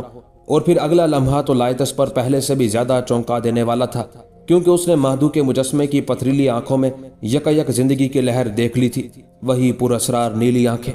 لائتس نے جلدی سے سوسک کو آواز دی، جو قدرے فاصلے پر کھڑا ایک اور بت کو دیکھ رہا تھا۔ لیکن جو ہی سوسک لائتس کے پکارنے پر نزدیک آیا، لائتس پر حیرت کا ایک اور پہاڑ ٹوٹا۔ وہ مجسمہ جسے تھوڑی دیر پہلے لائتس نے دو بڑے مجسموں کے درمیان کھڑے دیکھا تھا، اب اپنی جگہ سے غائب تھا۔ لائتس کو یقین ہو گیا کہ ہو نہ ہو اس وسیع و عریض تہ خانے میں ارواح خبیثہ کا ڈیرا ہے۔ وہ دل ہی دل میں آیات قرآنی کا ورد کرنے لگا۔ تہ خانے کی تاریکی، سناٹا اور ہولناکی اب لائتس پر اثر انداز ہونے لگی تھی۔ اس نے اپنے سر کو زور سے جھٹکا اور بظاہر بے پرواہی سے کندھے اچکا دیے۔ اب وہ دونوں اس گول حال کمرے کے ہر قیدی مجسمے کو دیکھتے جا رہے تھے۔ دراصل لائتس کو کسی ایسی مورتی کی تلاش تھی جو مشرقی ممالک سے لائی گئی ہوتی یا بدھ مت سے متعلق ہوتی۔ یہی وجہ تھی کہ وہ ایک ایک مجسمے کو غور سے دیکھتے آگے بڑھ رہے تھے۔ یک لائتس کو اپنی عقب میں کھٹکا محسوس ہوا۔ سوسک نے بھی وہ آواز سن لی تھی۔ دونوں بری طرح چونک کر پلٹے، لیکن یہ نہ دیکھ سکے کہ وہ کیا چیز تھی جو دروازے سے باہر کی طرف بھاگ گئی۔ بس ایک سایہ سا تھا جسے دونوں نے محسوس کیا، اور بوڑھا سوسک فرفر قدیم زرتشتی زبان میں مختلف وظائف اور منتر پڑھنے لگا۔ بھاگتا ہوا سایہ تاریکی میں شامل ہو کر اس کا حصہ بن چکا تھا۔ وہ دونوں ابھی گھوم کر اندھیرے میں اسی جانب غور کر رہے تھے کہ انہیں یک گول کمرے کی ایک دیوار کے عقب سے چلتے ہوئے قدموں کی آواز سنائی تھی۔ اس کا مطلب تھا کہ اس حال کمرے کے پار بھی مزید تہ خانے اور کمرے تھے، لیکن ان کا راستہ کہاں تھا؟ بار بار دیکھنے کے باوجود بھی انہیں ایسا کوئی راستہ دکھائی نہ دیا۔ پرلی طرف کسی کے چلنے کی آواز اب نزدیک آ رہی تھی۔ یہ کوئی شخص ہی معلوم پڑتا تھا۔ لائتس اور سوسک کی سانسیں سینے میں اٹکنے لگی۔ صدیوں سے بند اس تہ خانے میں کون ہو سکتا تھا؟ یقیناً کسی بھوت یا اسیب کے چلنے کی آواز ہی انہوں نے سن لی تھی۔ لائتس نے اپنی تمام تر شکتیوں کو جمع کر کے ہر قسم کے حالات کا مقابلہ کرنے کے لیے خود کو تیار کرنا شروع کر دیا۔ مکڑی کے جالوں سے بنے مہین پردوں کے پیچھے استادہ تپتی آنکھوں سے دیکھتی ہوئی مورتیاں گویا لائتس اور سوسک کی حالت پر ہنسنے لگی، لیکن لائتس کے کان بدستور دیوار کی پرلی طرف لگے رہے۔ قدموں کی آواز اب دیوار کے نزدیک آ کر رک گئی تھی۔ لائتس اور سوسک کی پھٹی پھٹی آنکھیں اسی جانب دیکھ رہی تھی۔ مان دیوار میں گڑگڑاہٹ کی آواز پیدا ہوئی اور گول دیوار کے ساتھ ایک چھوٹے سے چبوترے پر رکھا ایک بھیانک شمشیر بردار مجسمہ یوں گھوم گیا جیسے اس کے پیروں میں پیہے لگے ہوں، اور اگلے لمحے لائتس اور سوسک کے سامنے دیوار کے اندر ایک تاریک دروازہ منہ پھاڑے کھلا ہوا تھا۔ تاریک دروازے کے سائے میں لائتس کو یوں لگا جیسے وہی سیاہ مجسمہ جو تھوڑی دیر پہلے اس کی نگاہوں سے غائب ہو گیا تھا اب تاریکی کا حصہ بنے اس کے سامنے کھڑا ہو۔ یہ انتہائی دہلا دینے والا منظر تھا۔ بوڑھے سوسک کے منہ سے بے ساختہ آہورا مزدا کا نام نکل گیا۔ آہورا مزدا! یہ سچ مچ مادھو تھا، سیاہ فام خطرناک گونگا جس کا گھٹا ہوا بدن ہمیشہ ننگا رہتا تھا اور ہمیشہ ایک میلا سا لنگوٹ اس کے نچلے دھڑ پر بندھا رہتا تھا۔ نیم تاریکی میں کھڑے مادھو کو پہچانتے ہی سوسک بری طرح تھر تھر کانپنے لگا۔ مادھو کی آنکھوں میں اب وہی رنگت شعلوں کی طرح لپک رہی تھی جسے پہلے بھی لائتس متعدد بار دیکھ چکا تھا۔ اچانک لائتس نے دل میں فیصلہ کیا کہ وہ زندگی کی آخری سانس تک اس خطرناک طاقتوں کے مالک شخص کے ساتھ ٹکرائے گا۔ یہی بات سوچ کر لائتس کی ہمت بندھی اور اس نے کسی گرجتے ہوئے بادل کی طرح کڑک کر پوچھا، مادھو، کس راستے سے آئے ہو تم یہاں اور کیوں آئے ہو؟ لائتس کے لہجے کی کڑک سن کر حال میں موجود تمام مورتیاں سہم گئی، لیکن مادھو انہی شعلہ بار نگاہوں سے لائتس کو دیکھنے لگا۔ کچھ دیر تک وہ لائتس کو یوں ہی دیکھتا رہا اور پھر یکایک لائتس اور سوسک یہ جان کر دنگ رہ گئے کہ مادھو گونگا نہیں تھا۔ گونگا بول پڑا، میں نے تمہیں منع کیا تھا، میں نے تمہیں بار بار منع کیا تھا کہ تم کھنڈرات سے کچھ لے جانے کی کوشش مت کرنا۔ تمہیں میں نے بتایا تھا کہ میں گزشتہ 1500 سال سے ان کھنڈرات کا رکھوالا ہوں۔ مجھے خود داریوش اعظم نے قصر تاچارہ کا رئیس محل مقرر کیا تھا۔ تب سے آج تک میں بڑی دیانتداری کے ساتھ اپنے فرائض نبھاتا آیا ہوں۔ میں نے کبھی کسی کو یہاں سے کچھ لے جانے نہیں دیا۔ ثبوت دیکھنا چاہتے ہو تو آؤ میرے ساتھ۔ اتنا کہتے ہی مادھو جس تاریک راہداری سے آیا تھا اسی میں مڑ گیا۔ اس کے پیروں کی آواز سنائی دیتی رہی۔ سوسک کی حالت مادھو کی باتیں سننے کے بعد نہ جانے کیوں زیادہ خراب ہونے کی بجائے بہتر ہونے لگی، لیکن لائتس اس محیر العقول شہر طلسمات میں زندگی کی سب سے بڑی حیرتوں سے دوچار ہو رہا تھا۔ لائتس ابھی وہیں کھڑا کچھ سوچ رہا تھا کہ سوسک بڑے اطمینان کے ساتھ روشنی کا حالہ ہاتھ میں لیے اسی جانب بڑھ گیا۔ لائتس نے بھی اس کے پیچھے نئی دکھائی دینے والی راہداری میں قدم بڑھا دیے اور پھر جو ہی یہ دونوں اس اندرونی راہداری میں داخل ہوئے، ان کے پیچھے گڑگڑاہٹ کی ایک ہولناک آواز کے ساتھ دیوار میں پیدا ہونے والا خلا بند ہو گیا۔ لائتس نے چونک کر پیچھے دیکھا، لیکن پھر فوراً اسے مڑ کر سوسک کے ساتھ چلنا پڑا، کیونکہ سوسک چونکا بھی نہیں تھا اور بڑے اطمینان سے روشنی کا حالہ ہاتھ میں لیے آگے بڑھ رہا تھا۔ تقریباً 100 قدم چلنے کے بعد انہیں دور سے ہی نیم تاریکی میں کھڑا مادھو دکھائی دیا۔ مادھو اس انداز میں کھڑا تھا جیسے ان کا منتظر ہو۔ جو ہی اس نے دونوں کو آتے دیکھا، ہاتھ بڑھا کر لکڑی کا ایک چرچراتا ہوا دروازہ کھول دیا۔ اگلے لمحے وہ دروازے سے اندر داخل ہو چکا تھا۔ ابھی لائتس اور سوسک اس ہولناک کمرے کے نزدیک پہنچنے ہی والے تھے کہ کمرے میں ایک مشعل جل اٹھی، اور پھر جب وہ کمرے کے دروازے پر پہنچے تو لائتس کمرے کا منظر دیکھ کر مارے حیرت کے بے ہوش ہوتے ہوتے بچا۔ یہاں کمرے میں چاروں دیواروں کے ساتھ انسانی ڈھانچے کھڑے تھے اور کمرے کے بیچوں بیچ انسانی سروں کا ایک مینار چھت تک جاتا ہوا استادہ تھا۔ مشعل کا شعلہ پھڑپھڑا رہا تھا۔ چنانچہ لائتس کو کمرے میں کھڑے انسانی ڈھانچے حرکت کرتے ہوئے دکھائی دیے، لیکن مشعل بردار یعنی مادھو خود ان کے سامنے نہیں تھا، وہ دروازے سے ہٹ کر کھڑا تھا۔ یہی وجہ تھی وہ ان دونوں کو دکھائی نہ دے رہا تھا۔ مگر لائتس کو اس وقت بہت حیرت ہوئی جب اس نے سوسک کو بلا خوف و خطر مردہ انسانوں کے اس مرکز میں داخل ہوتے دیکھا۔ اب لائتس کے لیے باہر کھڑا رہنا ممکن نہیں تھا، چنانچہ وہ بھی سوسک کے پیچھے چلتا ہوا مردہ خانے میں گھس گیا۔ اس نے کمرے میں داخل ہوتے ہی سب سے پہلے مشعل بردار کی طرف نظر گھمائی تو یہ جان کر ہکا بکا رہ گیا کہ مشعل ایک دیوار میں نصب تھی اور مادھو وہاں نہیں تھا، لیکن لائتس بار بار ان ارواح خبیثہ سے ٹکرا جانے کا تہیہ اپنے دل میں دہراتا اور آیت الکرسی کا ورد کرنا شروع کر دیتا۔ اسی اثنا میں اسے راہداری سے جس سے گزر کر ابھی وہ اس کمرے میں داخل ہوئے تھے، لائتس اور سوسک کو قدموں کی آواز سنائی دی۔ دونوں نے گھور کر راہداری میں دیکھا، مادھو آ رہا تھا۔ وہ اپنے مخصوص انداز میں چلتا ہوا دروازے کے بیچوں بیچ آ کر ٹھہر گیا۔ اب اس کی شعلے لپکتی نیلی آنکھیں لائتس پر جمی ہوئی تھی۔ مشعل کا بھڑکتا ہوا شعلہ اس کے چہرے پر روشنی کی لپک ڈالتا تو وہ پہلے سے زیادہ بھیانک دکھائی دینے لگتا۔ کچھ دیر وہ اسی طرح لائتس کو گھورتا اور پھر سنسناتی ہوئی آواز میں بولا، میں نے تمہیں کہا تھا کہ تمہیں مقدس مورتی نہیں توڑنے دوں گا۔ یہ مورتی میرے پاس کشانہ عہد کے زمانے سے ایک امانت کے طور پر محفوظ ہے۔ اتنا کہہ کر مادھو نے اپنا ہاتھ تاریکی سے روشنی کی طرف بڑھا کے دکھایا تو اس میں بالشت بھر کی ایک چھوٹی سی مورتی تھمی تھی۔ یہ مورتی مجھے جس بدھ بھکشو نے امانت کے طور پر دی تھی، اس نے کہا تھا کہ وہ خود آ کر مجھ سے یہ مورتی وصول کرے گا۔ یہ آج سے 1100 سال پہلے کی بات ہے۔ میں اسی وقت سے اس کی حفاظت کر رہا ہوں اور اس بھکشو کا انتظار کر رہا ہوں۔ मैंने जब पहले तुम्हें देखा तो मुझे तुम्हारी शक्ल में उसी भिक्षु की झलक दिखाई दी, लेकिन तुम मुसलमान थे और भिक्षु नहीं हो सकते थे।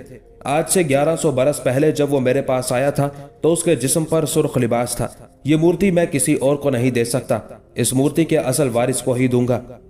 लाइतस माधु की अजीब बातें हैरत के समंदर में गोते खाते हुए सुन रहा था, गोया अब तक की तमाम कहानी सच थी। लाइतस ने कुछ बोलना चाहा, लेकिन उसी लम्हे माधु शोषक की तरफ मुतवज्जे होकर बोला, और तुम शोषक, तुम तो मुग हो। मुझे देखो, मैं कितना दयानतदार हूँ। हजारों साल से इन खंडरात की एक एक चीज की हिफाजत कर रहा हूँ। हत्ता कि एक बुद्ध मत के भिक्षु ने मुझे जो इमानत सौंपी थी, मैं उसकी भी आज तक हिफाजत कर रहा हूँ।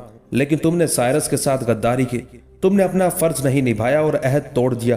तुम्हारी सजा भी मौत से कम नहीं होगी। लेकिन ना जाने क्यों शोषक माधु की बात सुनकर ना तो चौंका और ना परेशान हुआ। अब लाइतस ने उस अजीब इंसान के साथ पहली मर्तबा बात की। ऐ हजारों साला तवील उम्र मुहाफिज, तूने मुझे पहचानने में गलती की। मैं वही भिक्षु हूँ जो आज से 1100 बरस कबल तुम्हें मट्टी की मूर्ति सौंप गया था। मैंने ही तुम्हें बताया था कि इसमें महात्मा बुद्ध की माला का 17वां मनका है। अफसोस तूने मुझे पहचानने में गलती की। लाइतस का लहजा भी अजीब था और उसकी आवाज में गरज भी गजब की थी। यकयक उसे माधु जैसे पुरस्कार शख्स की आंखों में हैरत की झलक नजर आई। तब माधु ने कहा, तुम्हारे पास क्या सबूत है कि मैंने तुम्हें पहचानने में गलती की? लाइतस को अपना तीर निशाने पर बैठता दिखाई दिया, चुनाचे उसने अपनी आवाज को मजीद बारोब बनाते हुए कहा, मेरे पास सबूत है, मेरे पास ये सबूत है। इतना कहकर लाइतस ने यकायक अपने गिरेबान में हाथ डाला और अपनी कमीज फाड़ते हुए अपने सीने पर सप्त बुद्ध के बोसे की मोहर दिखा दी। लाइतस को खुद भी पता ना चल सका कि इतनी फुर्ती में आखिर उससे यह हरकत कैसे सरजद हुई, लेकिन उस हरकत का नतीजा बड़ा हैरानकुन था। पुरस्कार माधु हक्का बक्का रह गया। उसकी आंखों में इस कदर शदीद हैरत थी कि बेहिस खड़ा शोषक भी चौंक उठा। माधु सब कुछ भूलकर राहदारी के तारीख हिस्से से आगे बढ़ा और रोशनी में आकर खड़ा हो गया। अब वो लाइतस के बिल्कुल नजदीक खड़ा था। उसने मशल की रोशनी में लाइतस के सीने पर सप्त बुद्ध की वो मोहर देखी जो लाइतस ने अपना सफर मुकम्मल करने पर बामियान में लगाई थी। पुरस्कार माधु की हालत यकसर बदल गई। उसने फौरी तौर पर मट्टी की मूर्ति लाइतस के सामने पेश करते हुए कहा, आहुरा मजदा के लिए मुझे माफ कर देना, मैंने तुम्हें पहचाना नहीं, लेकिन सच तो यह है कि 1100 साल से तुम्हारी ये इमानत संभाले मैं इन वैरानों में तुम्हारा मुंतजिर भटक रहा हूँ। मेरे जमाने के सब खुद्दामे शाही मुक्त होकर अगली दुनिया में चले गए हैं, लेकिन मैं इस मनके का बोझ लिए अभी तक मौत की मीठी नींद सोने की खातिर तड़प रहा हूँ। आहुरा मजदा का शुक्र है कि तुम इस खतरनाक मनके को वापस लेने के लिए आ पहुंचे हो। लाइतस ने झपट कर उसके हाथ से मट्टी की मूर्ति छीन ली। अब लाइतस को उस भिक्षु का शराब याद आ रहा था जिसने टेक्सला के बादशाह को मनका न देने पर शराब दिया था। ये मनका दूसरे भिक्षु के पास आया तो उसके लिए दुनिया तारीख हो गई। उसने मट्टी की एक छोटी सी मूर्ति में इस मनके को छुपाया और अपने वक्त के तख्ते जमशेद के निगरान को यह इमारत मूर्तियों के कैद खाने में छुपा कर रखने की दरख्वास्त की और कहा कि मैं एक दिन यह इमारत लेने के लिए लौटूंगा। भिक्षु के सीने पर बुद्ध का बोसा था। उसने वही बोसा तख्ते जमशेद के निगरान को दिखाया और अपने लौट आने की निशानी बताई। लाइतस ने सोचा कि मनके का तीसरा शराब महल के निगरान पर पड़ा था जो सदियों से खबीस रूह बनकर इन खंडरात में उसी भिक्षु का मुंतजिर था। जो ही मूर्ति लाइतस के हाथ आई, माधु दौड़कर कमरे के एक कोने की तरफ बढ़ा और वहां पड़े एक मर्तबान को उठाकर अपने ऊपर उंडेल लिया। स्याह रंग का सयाल माधु के बदन पर आया और अगले लम्हे माधु ने दीवार में नस्ब मशल को उखाड़कर अपने बदन के साथ लगा दी। एक खौफनाक शोला भड़का जैसे आतिशकदे का अलाव जल उठा हो। लाइतस और शोषक हक्का बक्का खड़े माधु को देख रहे थे और वो चीखे चिल्लाए बगैर धड़धड़ाता हुआ जल रहा था। मूर्ति लाइतस के हाथ आ चुकी थी, चुनाचे उसने शोषक को फौरन वापसी चलने के लिए कहा। अगले लम्हे वो दोनों तहखाने से बाहर की जानिब दौड़ते चले जा रहे थे। शोषक और लाइतस महल के तहखाने से बाहर आए तो सुबह हो चुकी थी। सूरज मशरिक से अपनी पहली किरणें कसरे तचारा पर फेंकते हुए तमस्कुर आमेज अंदाज में मुस्कुरा रहा था। दोनों बाउजलत तख्ते जमशेद से उतरे और शहर की जानिब चल दिए। पारस में दाखिल होते ही लाइतस का माथा ठनका। बीच बाजार में लोगों की भीड़ जमा थी। वो सब दायरे की सूरत हजूम में खड़े जमीन पर पड़ी किसी चीज को देख रहे थे। लाइतस के दिल में भी तजस्सुस पैदा हुआ। वो शोषक के हमरा सराय में दाखिल होने से पहले उस मजबे की तरफ बढ़ा। मजबे को चीरते हुए जब आगे बढ़कर उसने देखा तो हैरत के साथ साथ उसके सीने से एक तवील सांस निकल गई। लोग खस्ता हाल दीवाने के गिर्द जमा थे जो आज मर गया था। अहलियाने शहर सुबह बेदार हुए तो उन्होंने देखा कि उनके शहर का मशहूर खस्ता हाल दीवाना मरा पड़ा था। लाइतस बूढ़े शोषक के शाने पर हाथ रखते हुए उसे अब्दुल्ला की सराय की तरफ जाने के लिए कहने लगा। लाइतस ने हजूम से निकलना चाहा, लेकिन ठीक उसी लम्हे उसकी नजर मजमे में खड़े एक शख्स पर पड़ी और वो बुरी तरह चौंक उठा। लाइतस ने आने वाहिद में अपना चेहरा पटके के पल्लू में छुपा लिया। मजमे में खड़े शख्स की नजर अभी लाइतस पर ना पड़ी थी, लेकिन लाइतस उसे देखते ही गुस्से से खोल उठा था। उसे मरे हुए शख्स को देखने वाले हजूम में बाकिर बामियानी खड़ा दिखाई दिया था। वही बाकिर बामियानी जिसने सबसे पहले लाइतस को मसाइब के एक ना खत्म होने वाले सिलसिले में फंसाया था। वही बाकिर बामियानी जो बामियान से रे तक के सफर में लाइतस का जमील बनकर चला था और जिसने रास्ते में लाइतस को एक चोरी के इल्जाम में फंसाकर और फिर खुद ही छुड़वाकर अपना ममनून एहसान कर लिया था।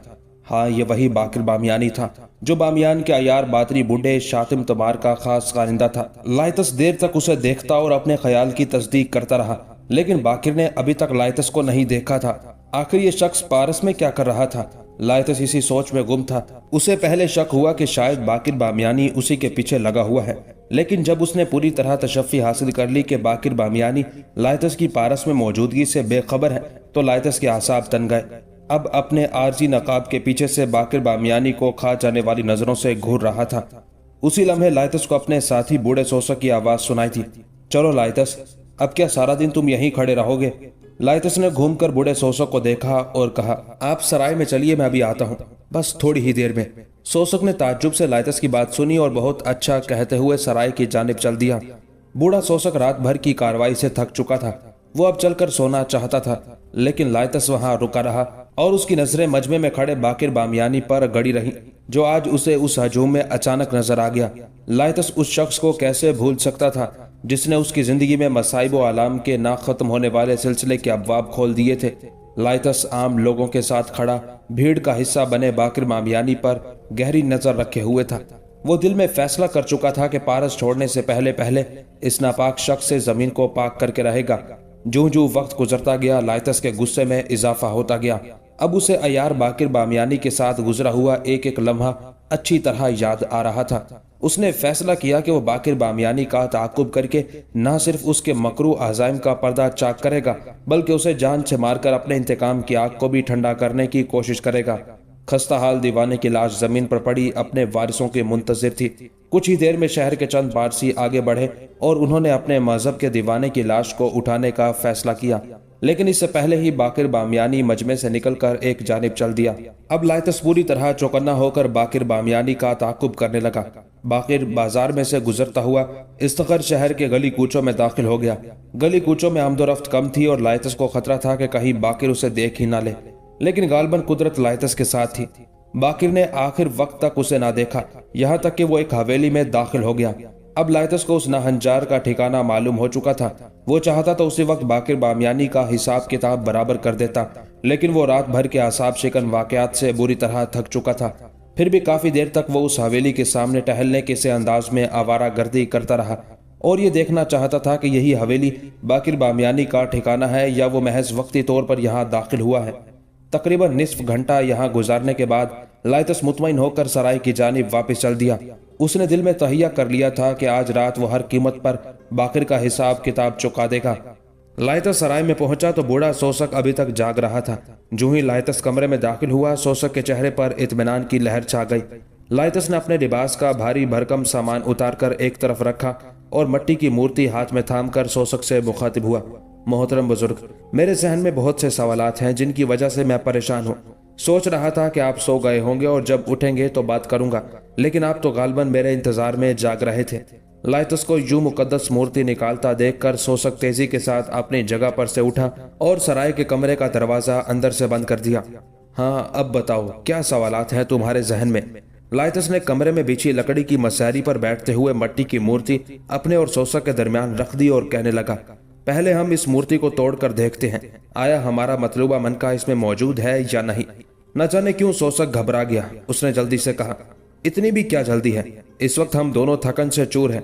मैं तो कहूंगा कि अभी हमें 1-2 घंटे के लिए सो जाना चाहिए। जब हम ताजा दम होकर उठेंगे तो इसे तोड़कर देख लेंगे। लेकिन लाइतस बाजिद था कि मूर्ति को अभी देख लिया जाना चाहिए। चुनाचे उसने पकी हुई मट्टी की छोटी सी मूर्ति हाथ में उठाई और उसे जमीन पर दे मारा। अगले लम्हे मूर्ति चूर चूर हो चुकी थी और मुकद्दस माला का 17वां मनका कमरे के फर्श पर पड़ा जगमगा रहा था। लाइतस और सोसक के चेहरों पर बेपनाह इश्तियाक और मुसरत की झलक नजर आई। वो अपने मकसद में कामयाब हो चुके थे।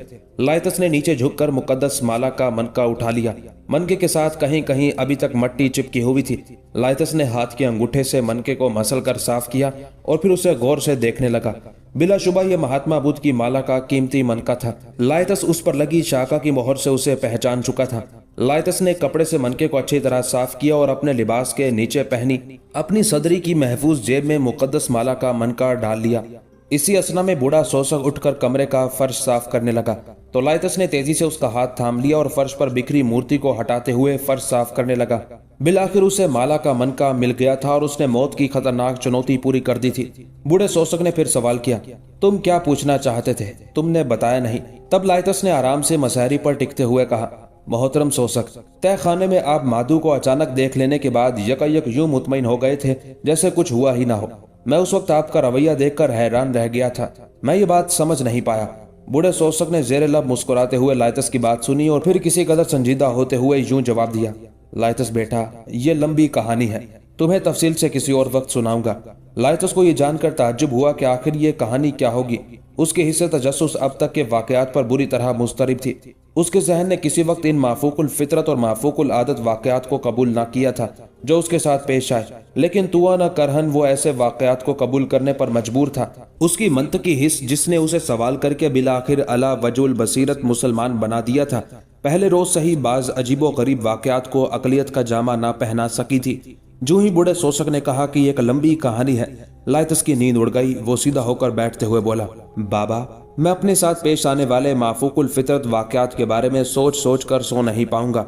आप मुझे तफसील से रात के वक्त बता दीजिएगा, लेकिन आप मुझे मुख्तसरन तो बताइए कि आखिर ऐसी क्या वजह थी जब आप माधु को देखने के बाद परेशान होने की बजाय मुतमईन दिखाई देने लगे। अब बूढ़े शोषक ने बिस्तर के साथ टेक लगाते हुए यूं कहा, अच्छा बेटा, तुम कहते हो तो मैं तुम्हें बता देता हूँ। माधु गूंगा नहीं था। बेशक ये बात मुझे आज से पहले मालूम न थी, लेकिन जब वो बोला तो मैं फौरन समझ गया कि वो कौन है।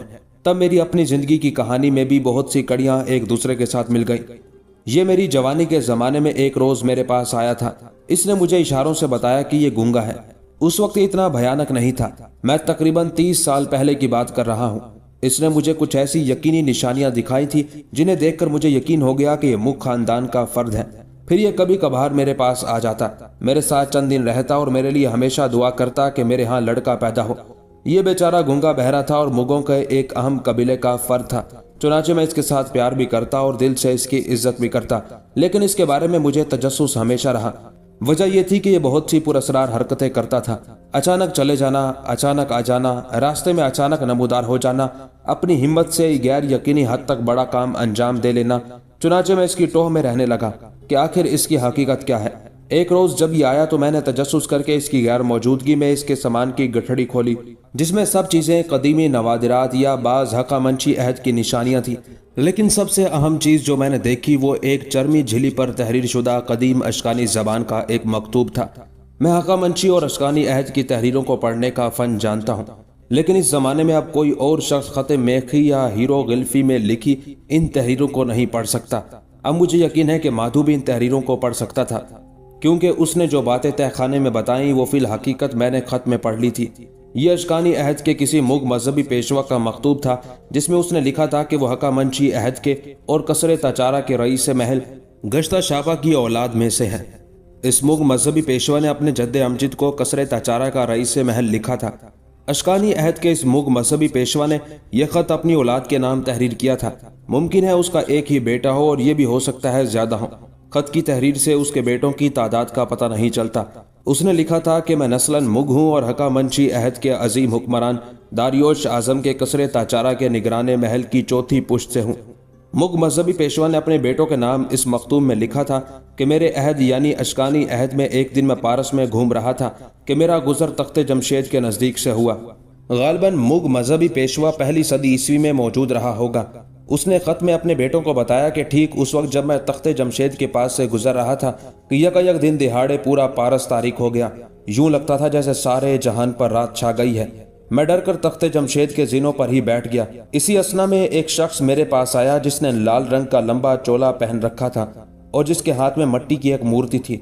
وہ شخص میرے قریب آیا اور مجھے میرے جد امجد گشتہ شاپا کی قسم دے کر وہ مورتی بطور امانت میرے سپرد کر دی اور کہا کہ میں اسے اپنے پاس رکھوں اور یہ کہ وہ ایک دن لوٹ کر آئے گا اور یہ مورتی مجھ سے وصول کرے گا۔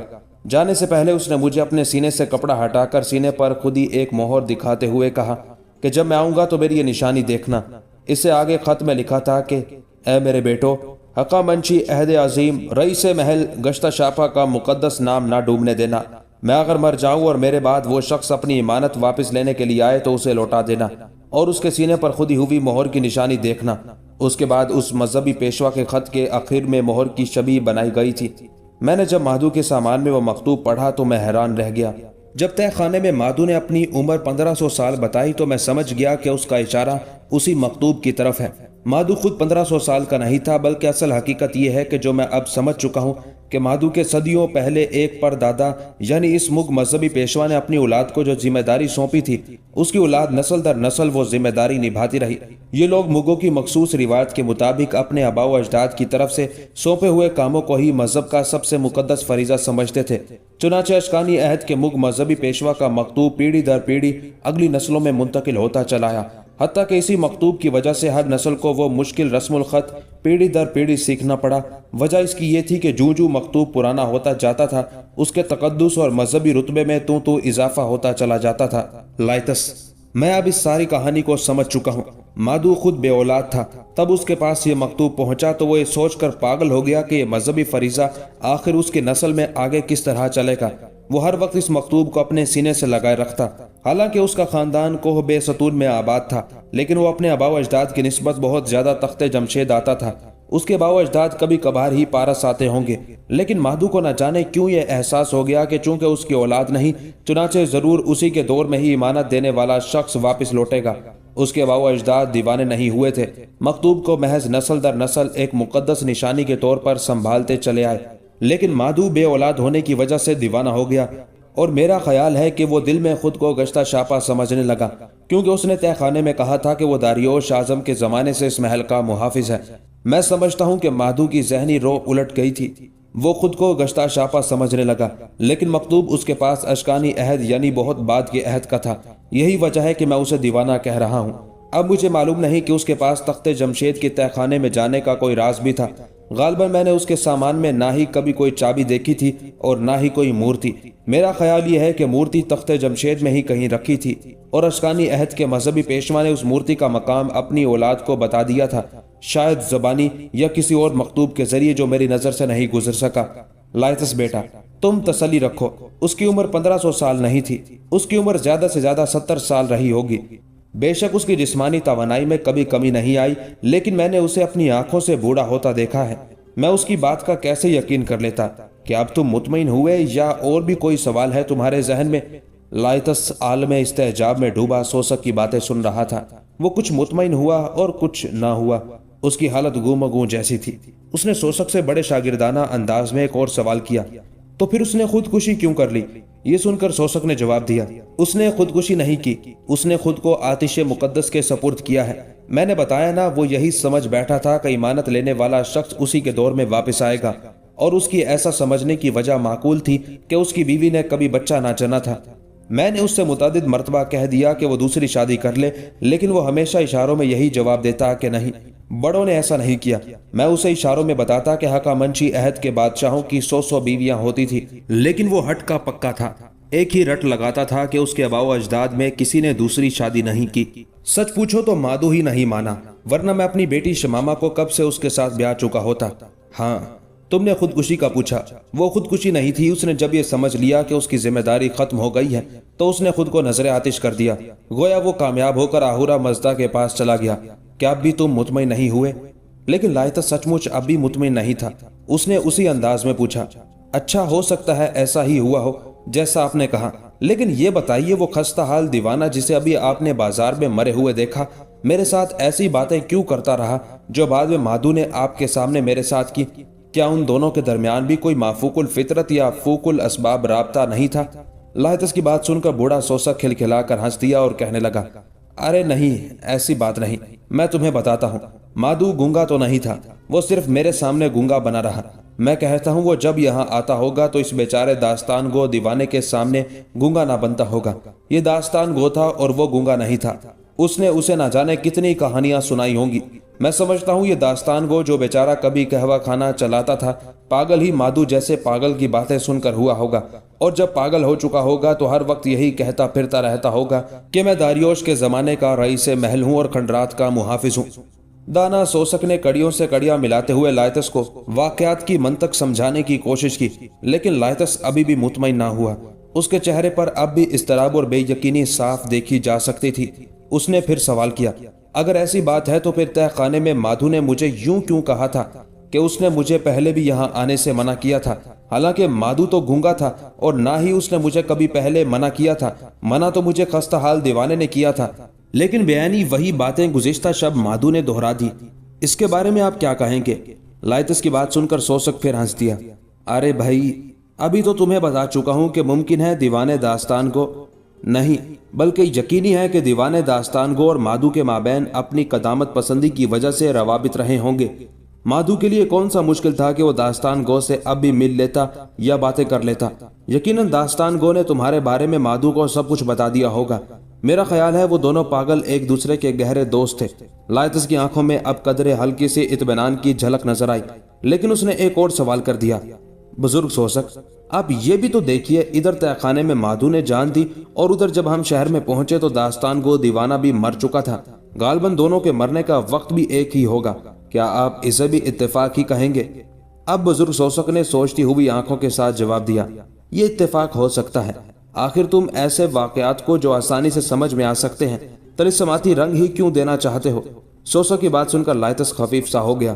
اس نے جھٹ سے کہا، نہیں، میں خود چاہتا ہوں کہ ان حیران کن واقعات کی تمام کڑیاں سمجھ میں آ جائیں۔ البتہ میں ان اتفاقات پر بے حد حیران ہوں جو پے با پے وقوع پذیر ہوئے۔ مقدس لاما نے مجھے موت کی جو چنوتی دی اس میں ایک ہی اشارہ تھا، چاند اور سورج کے ملنے کا اور قطبی ستارہ چمکنے کا۔ عمر خیام نے ایک ایسا سورج گرہن ڈھونڈ نکالا جو 20ویں صدی کے وسط میں پارس شہر سے مکمل طور پر دیکھا گیا تھا۔ مجھے پوری دنیا چھوڑ کر ٹھیک پارس کے تخت جمشید تک کی نشانی پتہ چل گئی۔ پھر آپ مل گئے۔ آپ سے پہلے داستان گو دیوانے کی باتیں، اور سب سے بڑھ کر وہ نیلی آنکھیں جو مجھے بار بار دکھائی دی۔ یہ سب کچھ اتفاقات سے ہوا، لیکن حیرت ہے سب کچھ مافوق الاسباب لگتا ہے۔ یہ سن کر سوسک نے سنجیدہ لہجے میں کہا، لائتس بیٹا، اسی کو تو تقدیر کہتے ہیں۔ یہ دنیا منجمد حوادثات کا گھر ہے۔ حوادثات سر چھپائے زمانے کی گود میں سوئے رہتے ہیں، جو ہی انہیں سازگار ماحول میسر آتا ہے وقوع پذیر ہو جاتے ہیں۔ تم اپنے ساتھ پیش آنے والے واقعات کو دیکھتے ہو، لیکن ان واقعات کو نہیں دیکھتے جو گوتم بدھ کی مالا کے محض ایک منکے کی وجہ سے جگہ جگہ رونما ہوئے۔ روز روشن میں چھا جانے والی جس تاریکی کو قدیمی بھکشو آہورا مزدہ کا قہر سمجھا تھا، تمہارے مسلمان فلکیات دان نے اعداد و شمار کی مدد سے بتا دیا کہ وہ سورج گرہن تھا۔ بھکشو مورتی ڈر کر دے گیا، لیکن موگ پیشوا اسے امانت سمجھ کر نسل در نسل سنبھالنے کی تلقین کر گیا۔ یہ سب اتفاقی حوادثات تھے، لیکن ان کے رونما ہونے کے اوقات ایک ہو گئے، چنانچہ یہ اپنے اپنے انداز میں وقوع پذیر ہو گئے۔ اچانک لائتس کے ذہن میں ایک اور سوال آیا اور اس نے بڑی بے صبری سے کہا، لیکن کیا آپ یہ بھول رہے ہیں کہ مادھو نے میرے سینے پر بدھ کی مہر دیکھی اور مان گیا؟ کیا میرے سینے پر بدھ کی مہر لگنا بھی اتفاق تھا؟ بوڑھا سوسک ہولے سے مسکرا دیا۔ تم ہی بتاؤ، بڑے سے بڑے بدھ مذہبی پیشوا کی کیا نشانی ہونی چاہیے؟ تمہاری طرح وہ بھکشو بھی ان تپسیاؤں سے گزر چکا ہوگا، آخر تمہارے ہی مذہب سے تھا۔ اب لائتس پوری طرح مطمئن دکھائی دینے لگا۔ اس نے بڑی انکساری کے ساتھ سوسک کا شکریہ ادا کیا اور تھکن کے باوجود اتنے سوال کرنے پر معذرت کی۔ وقت کافی گزر چکا تھا۔ تھوڑی دیر بعد وہ دونوں اپنی اپنی مسہریوں پر سو گئے۔ اگلی صبح پارس کے لوگ بیدار ہوئے تو انہوں نے بازار کے بیچوں بیچ ایک اور لاش دیکھی جو کسی اجنبی نوجوان کی تھی۔ شکل سے وہ خراسان کے علاقے کا باشندہ دکھائی دیتا تھا اور اسے خنجر کی مدد سے قتل کیا گیا تھا۔ لاش کے گرد کھڑے لوگ آپس میں باتیں کر رہے تھے کہ اس اجنبی کو بازار میں قتل نہیں کیا گیا کیونکہ زمین پر کہیں بھی خون موجود نہیں تھا۔ لائتس اور سوسک بھی اسی مجمع میں کھڑے لاش کا جائزہ لے رہے تھے۔ سوسک کا بھی یہی خیال تھا کہ اس شخص کو پہلے کہیں قتل کیا گیا اور پھر یہاں بازار میں لا کر پھینک دیا گیا ہے۔ لائتس نے سوسک کی بات کا کوئی جواب نہ دیا اور چپ چاپ کھڑا یہ سوچتا رہا کہ بوڑھا آتش پرست سوسک ایک قدیمی مذہب کا پیروکار ہونے کے باوجود کس قدر منطقی اور تفتیشی ذہن رکھتا ہے۔